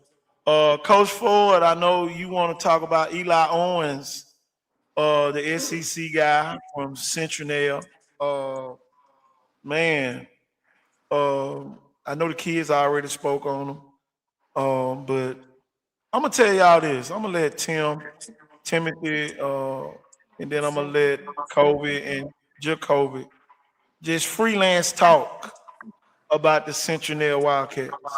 Let everybody know, because we got college coaches on here right now. Let everybody know what's going on in Centennial without giving away any secrets now. Don't be here talking about, yeah, we're gonna run that motherfucker down your throat. Don't be on here. Oh, no. Without boasting and bragging on your team. We got LSU coaches on here right now. So what? Why should an LSU coach come to a Citronelle? Any other coach? Start talking about that, Tim. I say like how y'all been talking about Citronelle. You got a lot of hard workers. I mean, like every other team, they like everybody just getting loaded up with offers. It kind of feels like we getting missed out. But what the coaches are seeing is really because we're not on the map because they see our school as like an underdog school. But we just like you said, 4A Region One, we got the players. Just every team does. I mean, you saw we can put up with other teams like Viger. I mean, they had a hard time with us last year. We want to be not like just a walkover team. I say Williamson, yeah, they did get us, but I mean, look at that. The year before that, we went to 2 overtimes with them. I mean, you see that's right there. Two of the best teams in our region. And you see that we can compete with them. I mean, we got the players that are D1 material. We're just underdogs. Go ahead, Jacoby. I know you moved over to Central. Talk about the move over, and because the college coaches want to know. You know, Mhm. When you I over first so moved to go ahead. when I first moved, like all the coaches, like the coaches said, Coach Rao welcomed me in. I got used to like playing at like a high level. I got better like as the time went on. Mm. And then like just like I said, like I feel like the coaches to come because like how hard we work every single day in the weight room. When we got D1 prospects, I feel like I think we're getting underlooked right now. But I feel like by the time we play Jackson week 1, I feel like we're gonna show like us like everybody who's sitting there really is, and like it's time to show like what we really about. Go ahead, Kobe. You got the floor. I feel like this is the year that we're really gonna get a chance to prove ourselves. We put in the work. People hate on us, but that we don't care about that. We care about Friday nights. I'm telling you, man. I love it. I love it. I'm Round of telling you. applause. I'm telling you, man. Let me see. Look, I'm telling you, he blew me away. I forgot to hit the damn button over here. I'm telling you, bro. Got me with that one. Man. I ain't gonna lie. Mr. Weaver, where you at? Yes, He gone. yes. No, I'm here. Uh, okay. What makes you so proud to see these three young men being able to be on this show, talking about the school that they love to be at, and just what is your freelance talking about everything that's been going on? We're gonna let you freelance, bro. Well, I think I first met Tim when he was like about the 6th grade. Him and Kobe was going to school out there in Rosalot. And my boy Jacoby, I've been with him ever since he's been born, just about it. But these guys, they kind of took in with me, and they wanted to train, and they always train hard. And like I told you on that other show you had, I don't mind helping these guys train, long as they come there and want to train. But to come there and be lazy, I'll go back in there and watch WWE or something.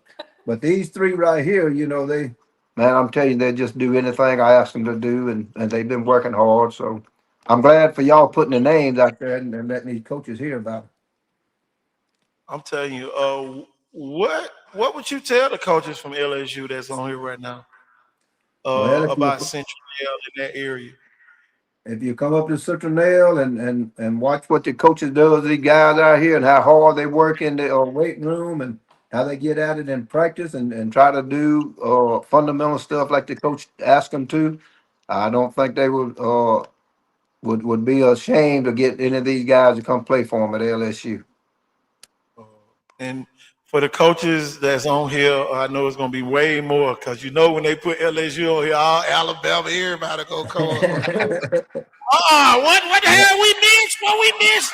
We gotta get on that too. For Mhm. all the other SEC coaches, we know y'all coming on here. Talk about that community, Mr. Weaver, so they can understand where they're coming. Because people will come where they feel invited, and just talk about the character of the people from that area. Well, like I said, Citronelle is a small town, and they're a close knitted town. And you do have kids come from other areas, such as Jacoby. You know, they just welcomed him in time he came to the school out there, and he felt like they needed him out there. They wanted him out there. They showed him a lot of love, and he just fell right in with the program. And that's where they do all the kids, not just Jacoby, but any of them that want to come to school up to Citronelle. Talk about the head coach, Coach Ryle, and some of the coaches on the staff. Because they might not have Coach Ryle number. You know what I'm saying? So now they want to know, before they get there, a little something about the school before they come. What would you have to say about Coach Ryle and the staff up there? Uh, man, I'm telling you, you won't find a better coach that'll love on the kids, like Coach Ryle loves his kids, and he try to teach them to be young men at home and in the school. And you'll be surprised of the AB student that they got playing football at Citronelle, and that's another compliment. You know, most of them are A and B students that plays football, and he strives on that and for them to be in the classroom and do what they supposed to do, and that's a good thing for the football team to be like that. Talk about some of the new coaches. Have you met the new coaches that's there? What have you observed so far with the new Uh, coaches? I've been kind of working a little bit this spring. I didn't get to make it out there too many times, but they got a couple of new ones I think is gonna really help the program a little bit. I'm gonna tell you something else y'all ain't talked about. Talk about this new field house. Y'all getting built up there. Y'all ain't slick. Y'all ain't said nothing about the new field house. Hey, So hey, coach, swing real quick, on back right now. There you go.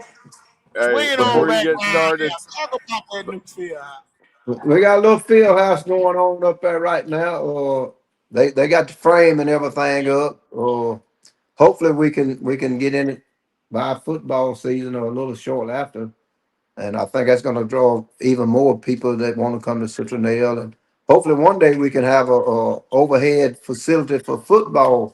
We're going to have to be practicing out in the weather and stuff. yeah. Well, coach, that last Saturday I was up there working with some guys. Coach Rao came through, dumping some stuff from the baseball facility, just making a little round, and Yeah. for I guess his daughter's birthday. And he told me, I think, what next a year from this spring, y'all should be breaking ground on it. Oh yeah. On They're an talking indoor about facility? Yes.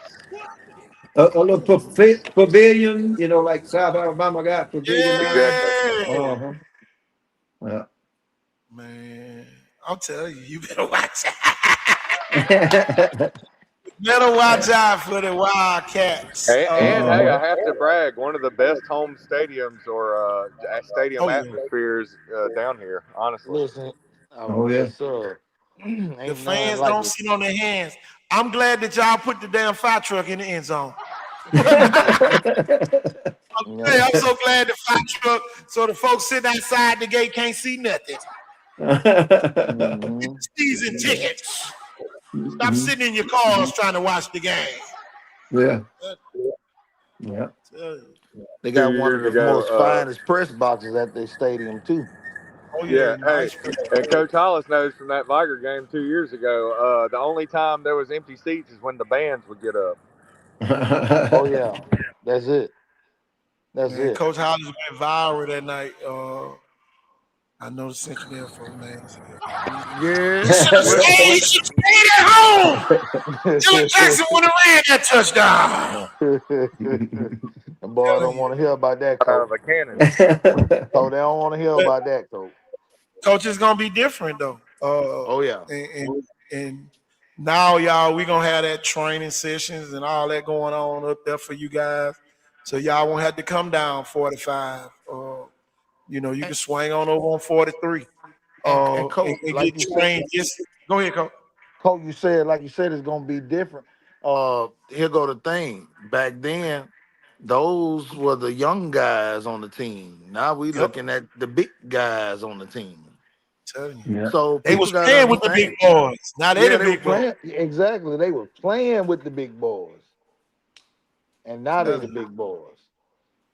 telling See, you, it's a man. it's a difference from being on the team watching the big boys do something versus playing with the big boys and not being a big boy. Telling you. You done got your I'm knee gonna tell cut you. before you know what it feel like the next time. So, how does it feel, y'all, to be the leaders of the team? You know, I'm talking about really. I'm just talking about, am I gonna continue to do what I've been doing, or I've seen the leaders of the past. I'm not doing what they did. What's your mentality?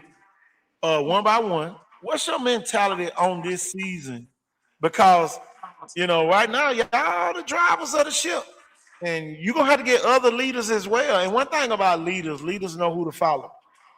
Leaders know who to follow. If you don't listen to nothing else I ever say, a great leader knows who to follow.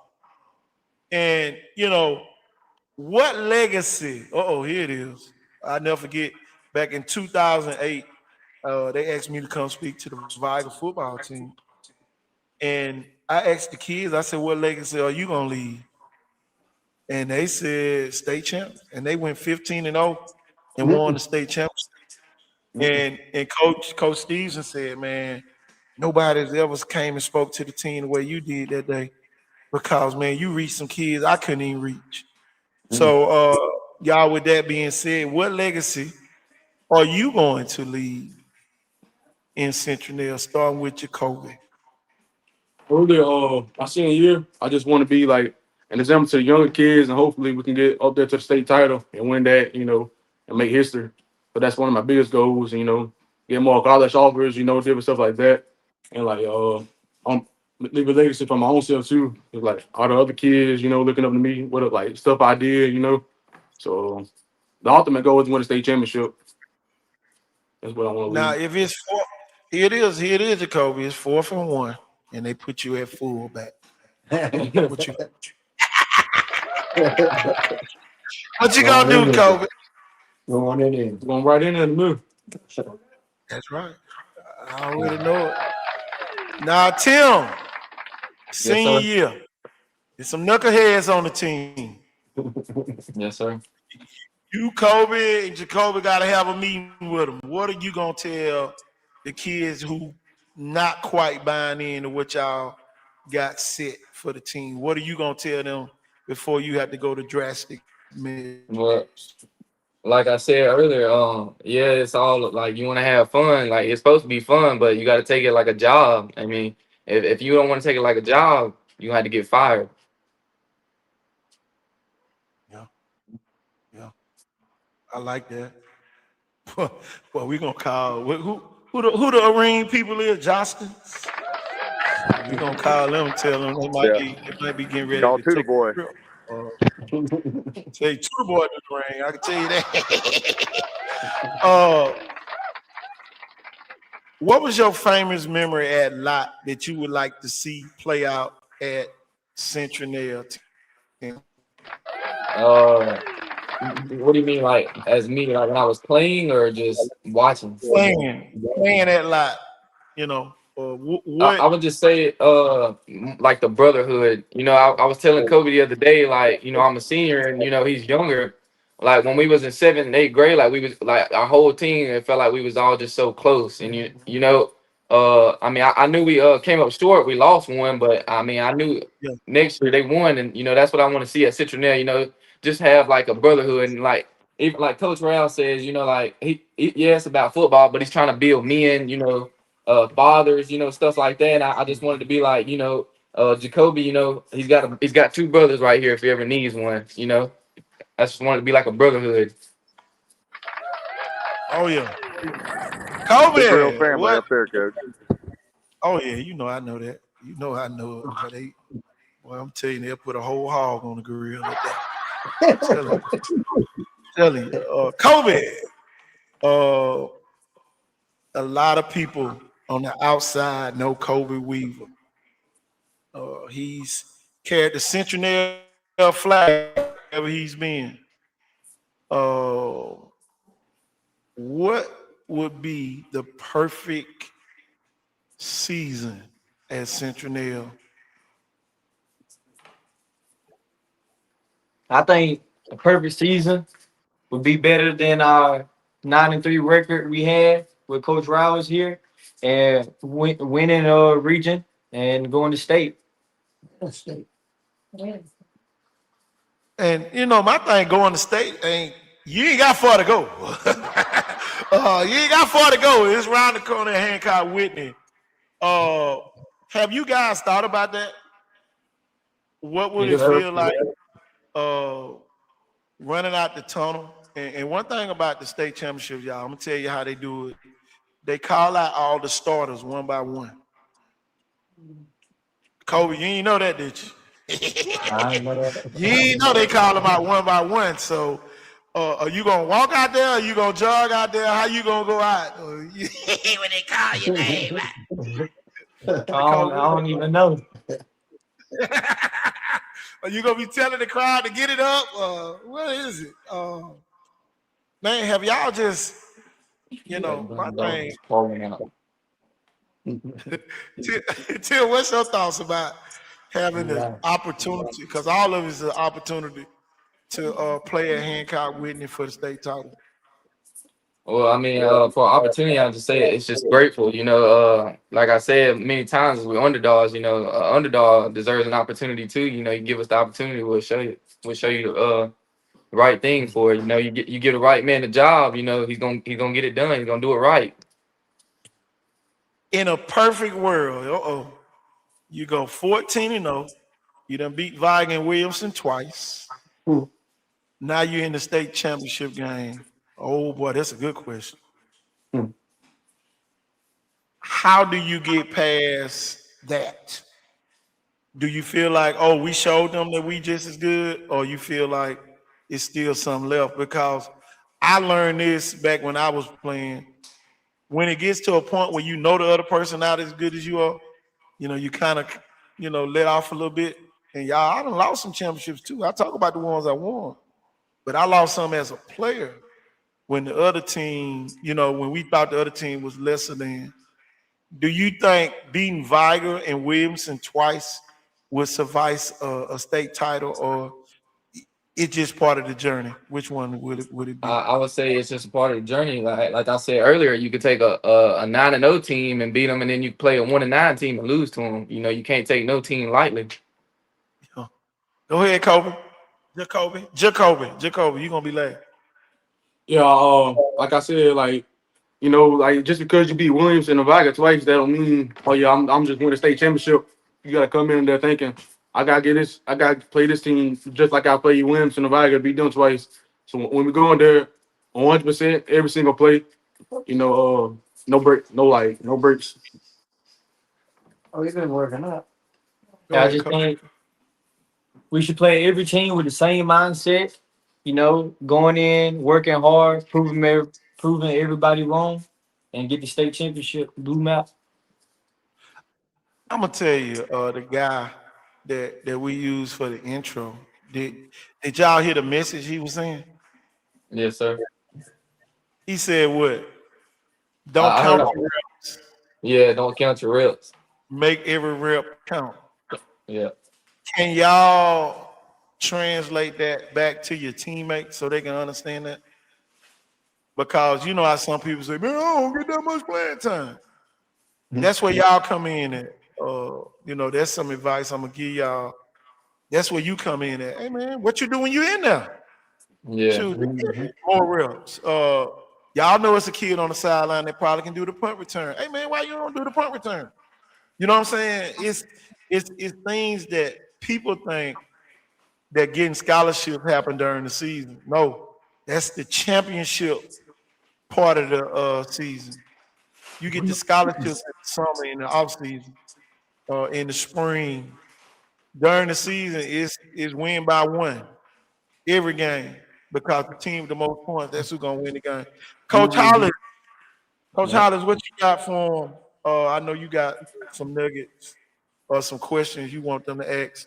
And y'all, we about to wrap this thing up. Y'all are going on 2 hours.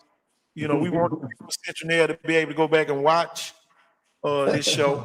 And guess what? If you on here and you hadn't liked the show, go ahead and like the show so we can get it out to more people. But go ahead, Coach Hollis.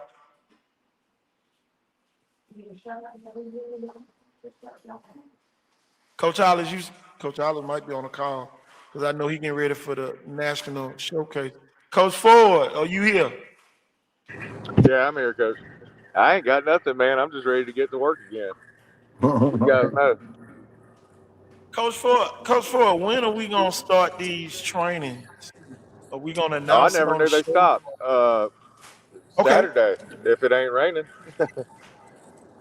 there it is. Yeah, All let's I can go. say is be there. Be there. I'll be at Southern Miss on Saturday. I ain't gonna lie. I'll be at Southern Miss with the coaches over there. But at the end of the day, man, it's all about, and Coach Ford, just like I say, he's a scout. He knows who's putting in work. He know who's sandbagging too. So when you go there half speed and all that, he know who not putting in no work. Don't be that guy. Don't be that guy that Tim, Kobe, and Jacoby had to go to Coach Riley and say, man, we need to let him off the team because he ain't trying to get no better. Uh, and I'm telling you, man, that take a bigger man to do. I never forget. I had to put one of my best friends off the team. I'll never forget it, y'all. My senior year. Oh man, you think no, man? No, he gonna make us lose. I ain't gonna never. And y'all, we end up going that year. If I in basketball, I went to the Elite Eight for the first time in school history. Uh, and man, you have to make decisions like that. But at the end of the day, man, it's all about having fun. Just like Tim said, it's all about the fun in the game. And y'all, we about to let y'all go, but y'all welcome to come back anytime. Uh, and if any of your teammates want to come, they got to at least be at a workout and send us a video or something. Or y'all can vouch for them one. Y'all can come back anytime y'all want, many times as you want to. And if there's any other kids out there that's watching, the doors of this uh, platform is open to everybody. Uh, y'all, we're gonna be doing a lot more this summer. And guess what? If you don't want to come, it'll be the Citronelle hour. We don't care. We don't care. Citronelle hour. Well, what do we got going on this week, Citronelle? But telling you, be mad at us. But one thing about me, the show will go on. We're filled without you. And man, we appreciate you, Mr. Weaver, Yes, sir. new coordinator of youth development here at Icon Sports. All right. Hey, Coach T. Uh-huh. I'd like to appreciate you and Coach Ford, for taking your time out to have an interview with these guys and try to get their name out there and give them some words of encouragement. I appreciate y'all for today. Oh yeah, we got Coach Hollis on here as well. Coach Hollis. Okay, him too. I'm telling you, we Appreciate you, Mr. appreciate Weaver. y'all. Hey, we appreciate you allowing us. Oh, And yeah. y'all, I'm gonna tell you this, man. We talk about this on the show all the time. Everybody's not trusted media. We just happen to be one. Uh, a lot of people trust their futures with me, Coach Ford, and Coach Hollis. Just because you might not, you are missing out. You are missing out. I'm telling you, man.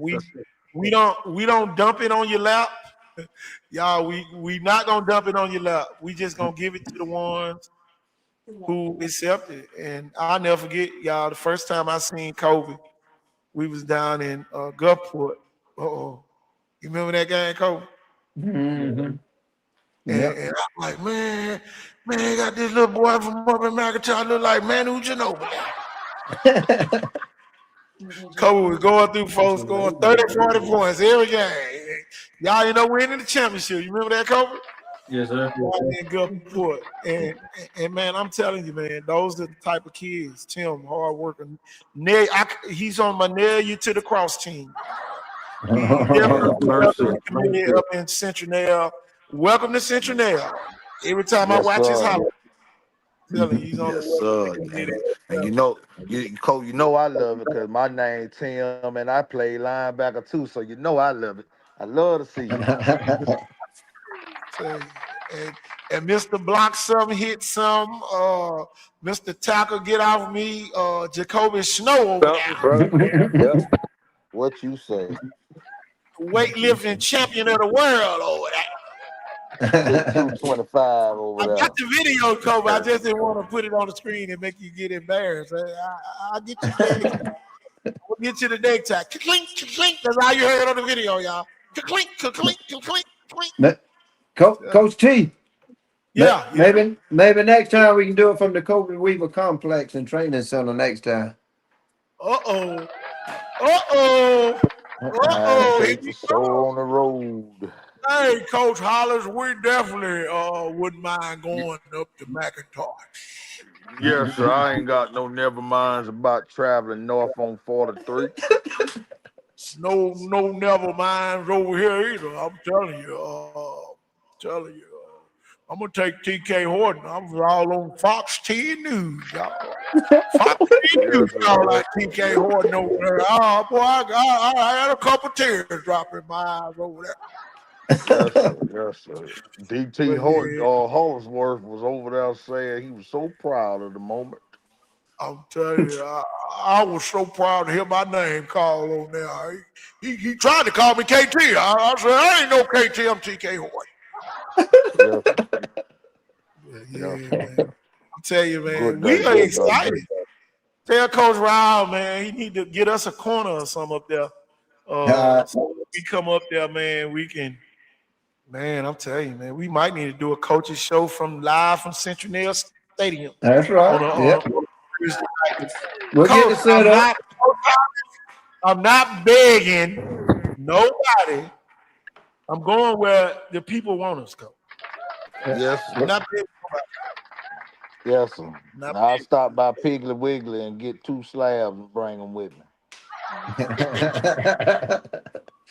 I'm telling you. As a matter of fact, shoot, they got the barbecue place right there by that school. What you talking about? Well, you know, across the road. It always mean more when men meet around the grill.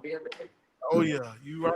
Tell you, Piggly Wiggly, all the grillers of y'all, all y'all gotta do is grill, and we'll come do a Coach Ryle coaches show every Thursday in Citronelle. Y'all get ready. No. Telling you, man. Kobe, Tim, what y'all got to say? Jacoby, what y'all got to say to the people? We done took up everybody's time today because everybody thought we were gonna talk about something else. But we on here talking Citronelle football. I got just remember the saying link and let all naysayers know. All right. Jacoby, what you got? I just gotta say we coming. We're coming for everything. And Tim, I already know what you say. What Coach Ryle said, 1-9 team, and we're gonna get there. That's exactly how I can say. Don't play us like a 1-9 team or 5-16 last year.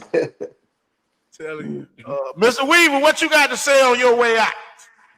Oh man, we just so proud for y'all taking your time to meet with these guys today, and thank y'all. Maybe we can do it again. Oh yeah, we're gonna do it every week until somebody else take a spot. Okay. We're gonna do it every week. We're gonna pick Wildcat Thursday. Wildcat Thursday. Yep. Live from Wildcat Country. I'm telling you, y'all, we're gonna let y'all go ahead and go, and we're gonna talk a little bit more about some other things. All and right. man, we appreciate y'all coming on. I swear. Okay. I appreciate it. I'll call you tonight, Mr. Weaver. Oh yeah. Well, coaches, I guess we can come out of hide now. Let me get on the screen. Hold on. Let me hit the mic. Let me slide on over to the left. Crisscross. Reverse. There we go. That was a nice segment there, Coach. That was a nice segment. Yeah, it was. I'm telling you, man, I love it, man. I love y'all when we get a chance. Make sure y'all share this show. All the Citronelle. Somebody tag the Citronelle Wildcat football. Y'all go ahead and tag them. We ain't gonna say nothing bad. We ain't gonna say nothing bad at the end. So it is definitely. I was getting text messages from parents that have trained with some of my Citronelle kids or used to play on different sports. We could have been travel basketball back in the day or whatever. Be like, man, you three of your Citronelle boys, three of your dogs, they on there on the show. I was like, wait, the show's on, man. And it was great, man, to see those three faces and know that was Kobe's granddaddy's hand sitting there and heard his voice and everything. You had some great people on there today. Well, as for me, I was just coming from out of my afternoon nap. And and I seen Coach had some motion going on. Because I said with all this rain today, I'm gonna stay home and work on some things around the house, inside the house, as we get ready to have all them guests over during the summer, And I'm gonna tell you though, y'all. I'm gonna tell you, I was supposed to hit up the highway today. Me and my son came by today, and me and him cut the grass together.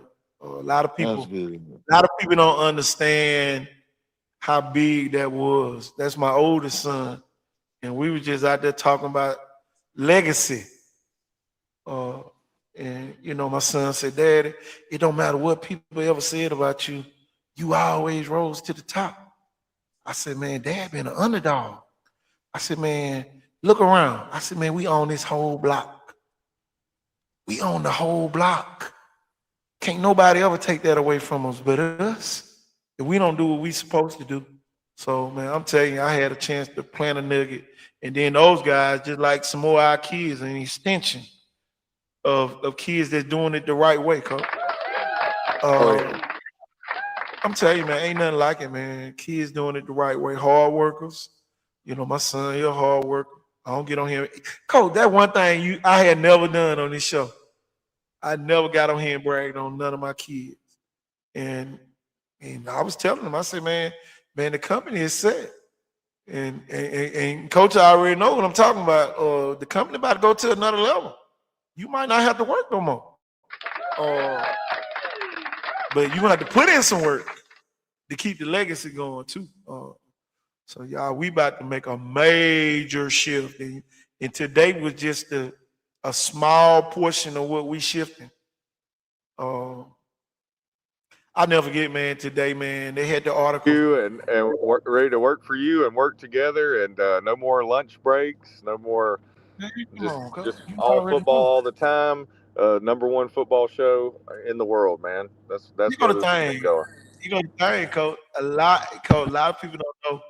This is why I tell y'all, my son played on the 12-time or 8-9-time championship team up at 8 Mile. Let me kiss you. Wake up, man. Where I'm going today? Man, I'm on the show. You got me on here talking on the show.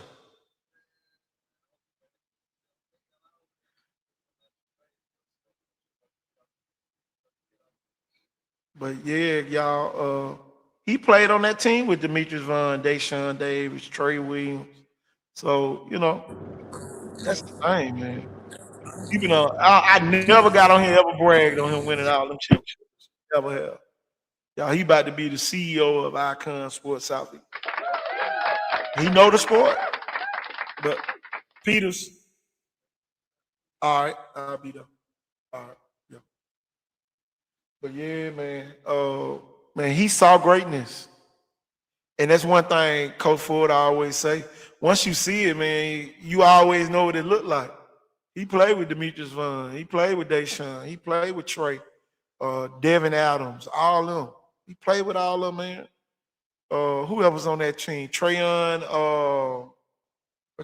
played at St. Paul's.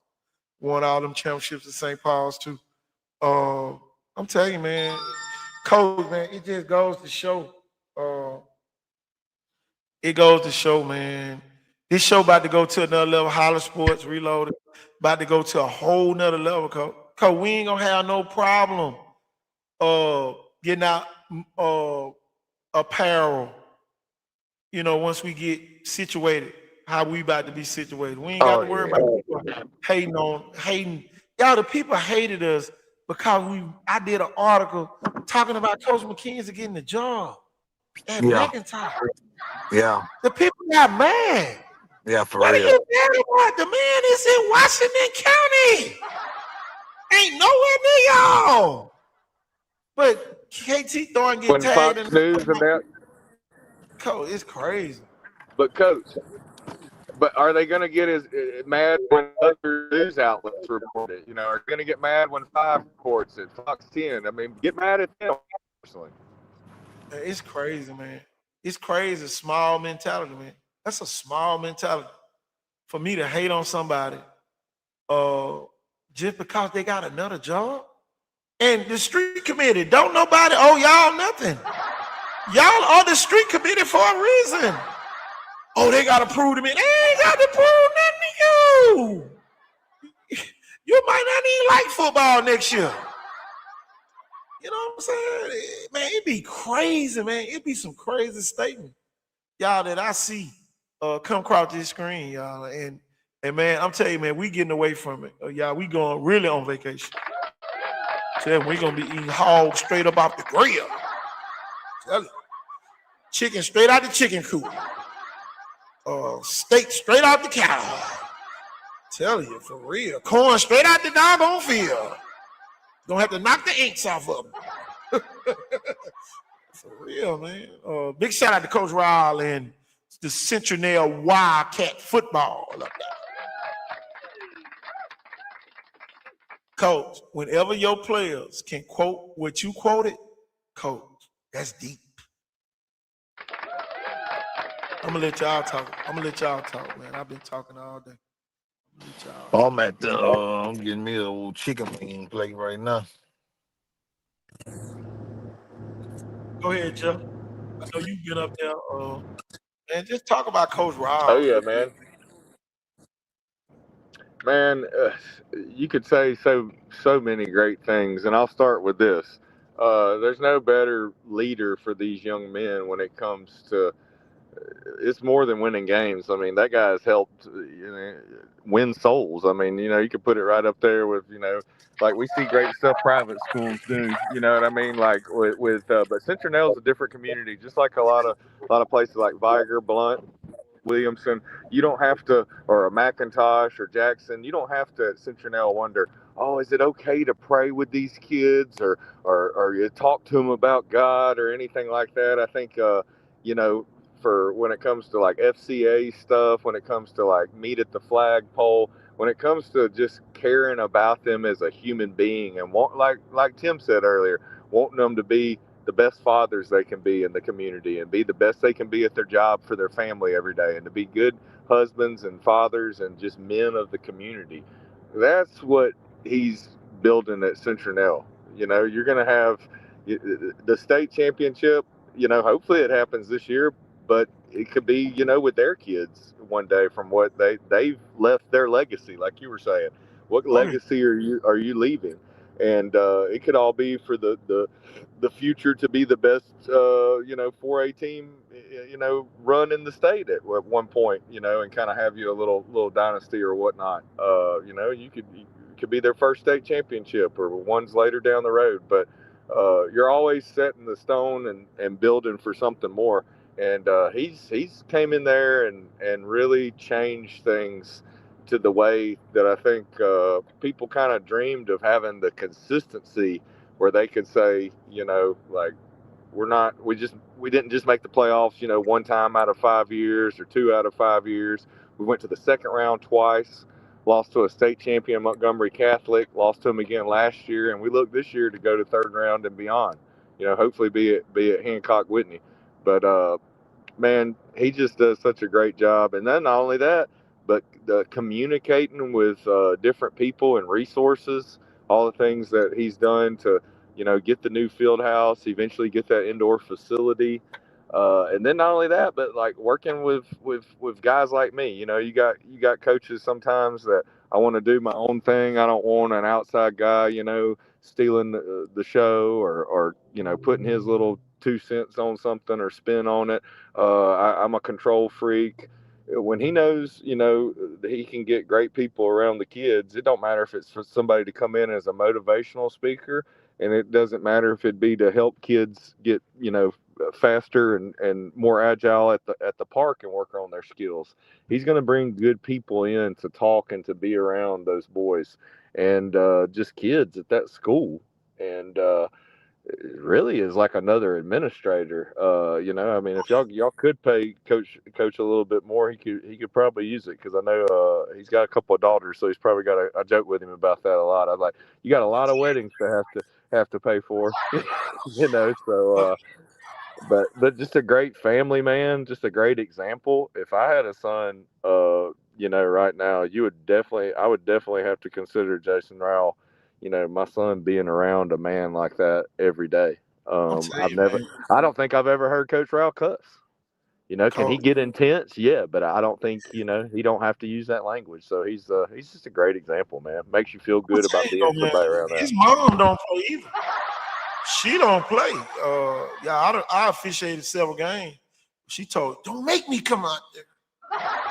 She don't play. Man, it's a real family environment up there in Citronelle. I'm telling you, man, I'm excited. Coach, it just feels good, Coach. Coach, it's like an aura, y'all on this show right now. When you bring kids on here, man, it's almost like the baby lotion smell or the baby powder smell. For real, man. Man, it's like that's what we needed on this show. For real. For real, man. All jokes aside, y'all Fresh know I love youth, it's their time. This is those kids' time, and it's their time at Citronelle. They've earned it. Kobe and Tim coming off, what they've helped build at Lott, which has been in the lower classification 1 and 2A, a dynasty basically. yeah, Because if you look back to when Kobe played, that's just like they said, but that's back to back with those 7th and 8th graders. But if you look back at when Kobe played, that's 3 in a row. yeah. It's 3 in a row. And then the other Weaver, So it's he came. really they've had a three-peat going. Yeah, they got a 3 feet going right now. Yeah, And been to the last 4. like, right, and been Yeah, to the last 4. So and yeah, going for 4 in a row. Hopefully this year. So been building great up there. The park. They don't really have a park like a Skidmore or anything. They don't really do anything. It's just baseball fields down by the golf course. So the actual park ball team, they practice and play at Lott, where the middle school plays. yeah, So yeah. you talk about, keeping a feeder program going, kind of like how everything in Saraland makes sense. Everybody's a Spartan. You think Hey, everybody at MGM would be a Viking, Baker, or Little Hornets, or, Honeybees, whatever. I know McIntosh, everybody, you won't have to worry about, I was a Cougar and now I'm going to be a Wildcat. Now I'm going to be a Demon. No, everybody's going to be an Eagle from the time, you're a kid to the time you graduate. You'll have always been an Eagle. Oh yeah. Same with Lott and Citronelle right there. So we as they say, we Wildcats. That What you got, CTD Coach Rider Hoppers? thing for real. oh, nothing much. I was just gonna add to what Jeff was saying. You know, Citronelle has also played, the park team has also played at Citronelle High School in years past, because I've coached against them at Citronelle High School. So, like Yeah, you they had say, the it's a very, championships up there this week. I mean very this year. very tight knit community. Yeah, they had the championships up there this year. They hosted it. I'm telling you, man, this is a great time to be here. Um, I'm telling you, man. Well, we threw everybody a loop today. I can tell y'all that. And especially there, and we know McIntosh, man. It ain't nothing against some of the welcoming committees at the city, some of the schools in these cities, but man, it's just a breath of fresh air, kind of like from being over across the bay. When y'all go over there to Fairhope and when you leave them country places, man, like you feel good going and you feel good when you leave. I'm gonna tell you Feel this, good place. McIntosh. You are on deck. McIntosh will be the next school, y'all, that we get on the show. So if y'all know any people over in McIntosh, let them know. We will be getting in contact with them to get them on the show as well. And y'all, maybe one day, y'all, we can get to a point where we do a split screen and have the McIntosh kids and the Citronelle kids in the same room while we do a show. This thing about to take off. But we can't include the Leroy kids. Y'all might be over there ready to fight. Oh man, y'all talking about y'all gonna beat us. We ain't gonna let y'all in right now. Y'all gonna have to do y'all own show, Leroy. By yourself. Everything shall be done in decency and in order. I'm telling you, man, we bringing the order back, and y'all, the only way we can bring the order Detail back about is that, but yeah, definitely doing things with just just McIntosh and Citronelle maybe right now, because we've had some recruiting trouble from the Leroy people in times past. we're gonna do it in decent and order. And one thing I can promise every coach, every kid that comes to our workouts, you're gonna get them back. You're gonna get them back. It's up to you to treat them right and all that other good stuff, but you're gonna get them back. You won't ever say, "Oh man, they went over there to that, they end up transferring." You won't be able to say that. Yeah, we don't ever talk to kids about that. We tell them we're here to get better today. We don't talk about, do you think you like the school I'm going to? Should I transfer? You need to get better. That's what you're here to do today, is just get better. Make the school you go to better. Tell you, man. And y'all in years past, we just say some of y'all need to go to McIntosh.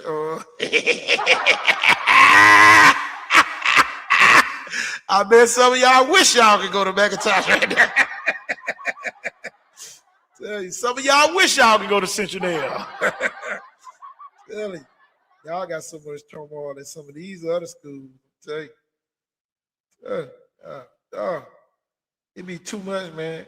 And then, I'm gonna tell you, the biggest problem I have with a lot of the Mobile schools, man, they be want to be so important when ain't nobody even talking about y'all.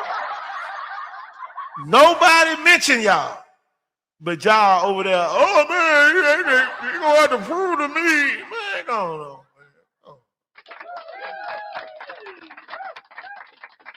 Oh, I seen so much of that today. Man, come on. Nobody's thinking about the school where the administrators call the other schools trying to block coaches from getting jobs. Believe me. Run tell that. Run tell all of it. Tell you. That's the part y'all want me to know. Hey, you know what it reminds me of, though, coaches? It's no somebody really wants to hire you for like a company or a business, but people have tried to badmouth you, and they go, "Well, I don't care, because I know they're really just trying to badmouth you because we want to hire you." Big shout out to the people of Washington County for uncovering a snake that got everybody fooled right now. And y'all will hate to let the media know who the snake is. Hey, it's like your cousin that I used to work for at one time. It was one of my best ever principals. Told me one time we were watching this person do some stuff, and he said, wait, hold on, coach. You don't want to just run over there and chop that snake's head off, because that looks like a ground rattler. You might want to kind of see what it's doing before you just go out there acting crazy. Just kind of see how that snake's acting first.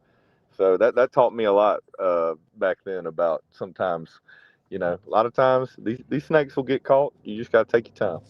I just don't want y'all thinking that we hating on y'all because we done uncovered the snake either. We're not hating on y'all. We just know that person a snake now. And I got some good people in Washington County. They can vouch for that. They can vouch for that. So some things you don't mess with, and that's with people who trying to lead peacefully. You ain't talking about that snake that showed us they back that whole night. Oh yeah. Telling you, man. I'm telling you. It's too many people throwing rocks high in their hands, and then they got them a fan club. Fan clubs get dispersed too now. Y'all are not Captain Save-O right now. Y'all can't Save-O right now. This show turn them into hoes over here. Man, look here. And we fire hoes. But I did fans, you know what I'm saying? That's fine. We fire hoes, coach. Telling you, for real. You still a fan because you tuned in. Enjoy the show. Well, Get your popcorn ready. Nah, it ain't necessarily a parent. My thing is this though, coach. I heard about the school that made all the parents sign a waiver saying that they can't get on social media and use their rights. Oh, my bad. Could that be the person? Wait, what they done? What they tell them they couldn't do, Coach? What they tell them they couldn't do? Get on social media and say nothing about the team. Is that the same school, or do we got a couple of them schools around here? There's a couple of them around here, Coach. Couple schools around here. Well, we know schools ain't on that list. Mary G and Citronelle. Tell you for real. I'm telling you, man. It just, man, it blows me away, man. It blows me away. Coach, ain't that something? Ain't that something, Coach? The communities that we from, the communities that we serve, and of all the schools that allow their kids to come on this show, it's a school in Citronelle and a school in Sims. I ain't got nothing else to say about that. If you got a brain, you know what I'm talking about. Tell you, man. It is what it is, y'all. Don't show your hand. Telling you. Don't judge a book by its cover thing, you know, until you get to know somebody. Don't ever You got prejudge. 7 books, go for 7. A lot of times the place you think that don't want you there the most really does want you there the most. And that's for real. I'm going to tell you this, though, Coach. Tomorrow, somebody about to find out.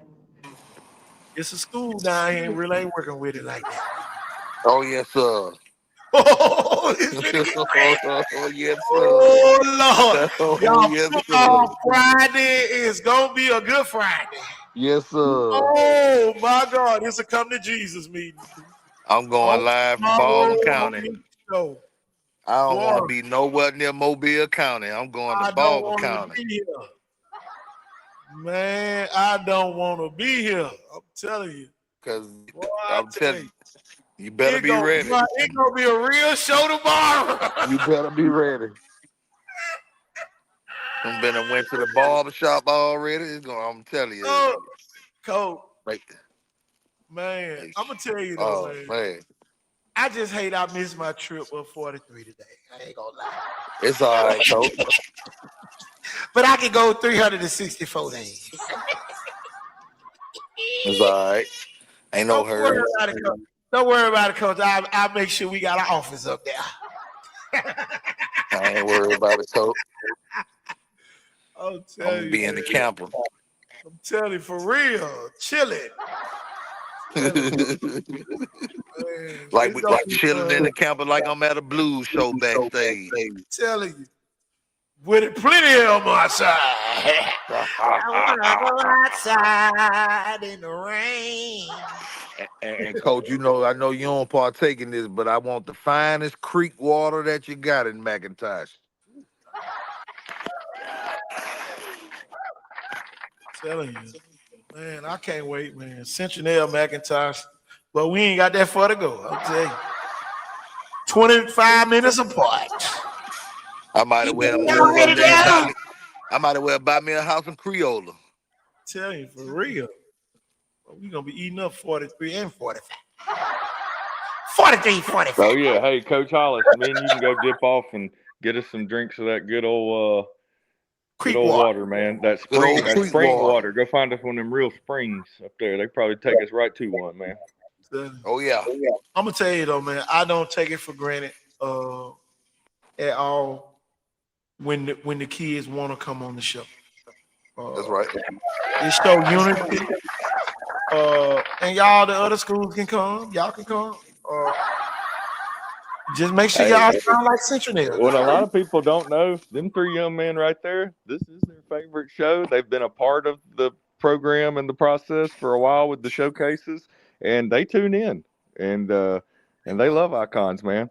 I mean, up until this last year, Kobe Weaver's, biggest, besides real huddle film and real live game footage, all of his, quantitative tested results, they've been from us. Oh, yeah. So he knows who to go to. And, I mean, that kid had an Arkansas offer his freshman year. And you had Shane Harper come on here earlier, Jake Harper's dad. And we all know Jake, after he had his show with us that night, they had phone calls coming in as soon as he hung up the phone. Oh, I'm not begging. And that's I coming don't. out that Matter man's of fact, mouth all the way from North Alabama.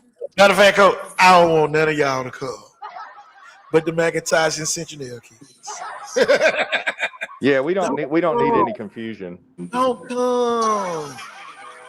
It ain't nothing but a little showcase. Just a little workout. It's just a little podcast, just a little Facebook Just a show. Hey, little but you could have a podcast. good enough showcase and maybe just run a great 40, and you could be Googleable by AI nation and worldwide within 45 minutes to an hour of leaving that showcase. Citronelle Wildcats checking in.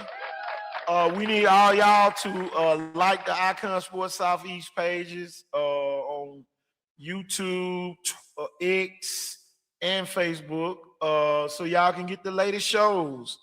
Wildcat Thursdays. It sounds good to me, y'all. Yeah, I mean, and hey, I'm good for doing a Saturday we could do Sunday evening, the Coach Jason Rowell show. Oh man. And then come right back with the Coach McKenzie show. That's right. I ain't watching that shit. We gonna have low viewership that night. No, we're not. We're gonna have No, the Coach, I'm talking about in Pritchard. Oh, my bad, heavy here. We'll have all of 45 and 43 on there. Well, here's the thing. People get mad all the time when you say it. Like you say, Coach, your child only play football in high school for 4 years. 4 years. That's it. Once your child graduate, we not looking for you to come back. We looking for the next group of high school parents to come through. I'm telling you. And y'all, one thing I done noticed about the new parents at certain schools, they quiet as hell, y'all. They sound like this. They ain't saying nothing. They must sign their contract last week or last month. Them folks don't say nothing in the comments, boy. All y'all signing them contracts, y'all better run. All y'all signing them contracts telling you not to get on social media, you better run.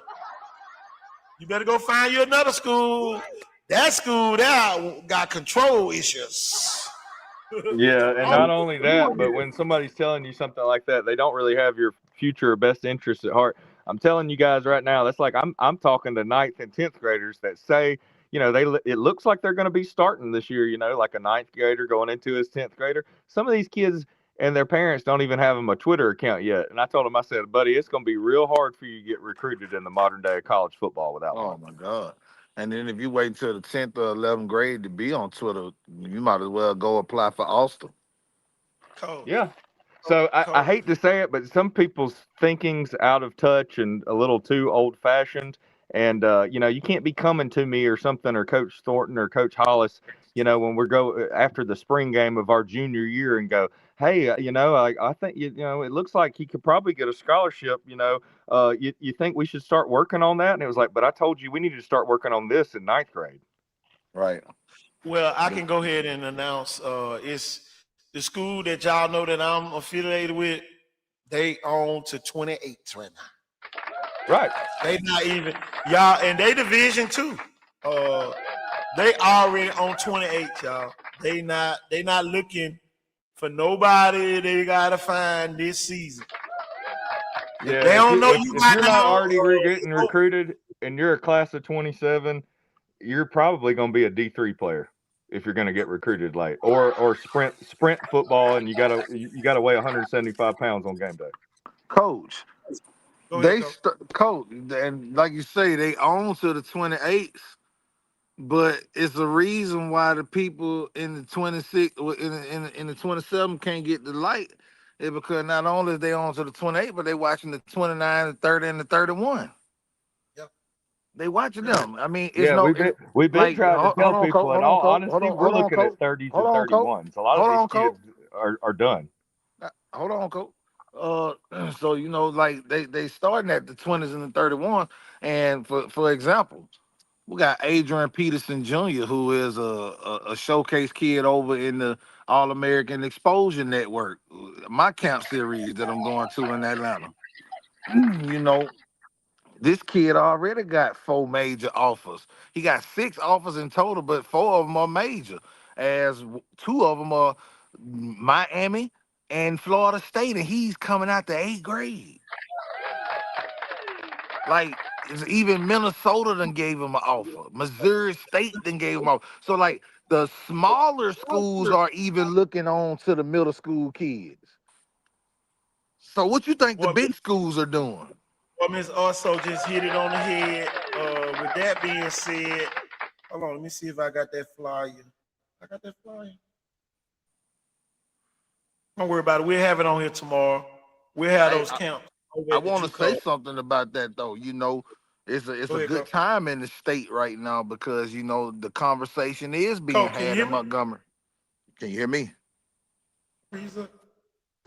Yeah, I can hear both of you. Yeah, Coach Hollis was just talking about the conversations being made in Montgomery again about us getting some junior college football teams, hopefully. That's right, Coach. That's right. And so, you know, we as media guys in this business, we have to actually help steer the momentum behind that because we know how many kids are getting left behind that actually could use this second option. So the pressure wouldn't be so hard on some of these families and on some of these kids. And then not only that, but what is it? Is it 8? Isn't it only 8 on the out-of-state scholarships for like the Mississippi junior colleges?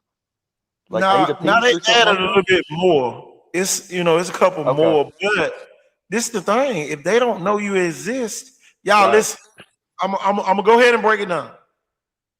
The reason why a lot of D1 schools don't go over in Mississippi because they know the JUCO is gonna get them.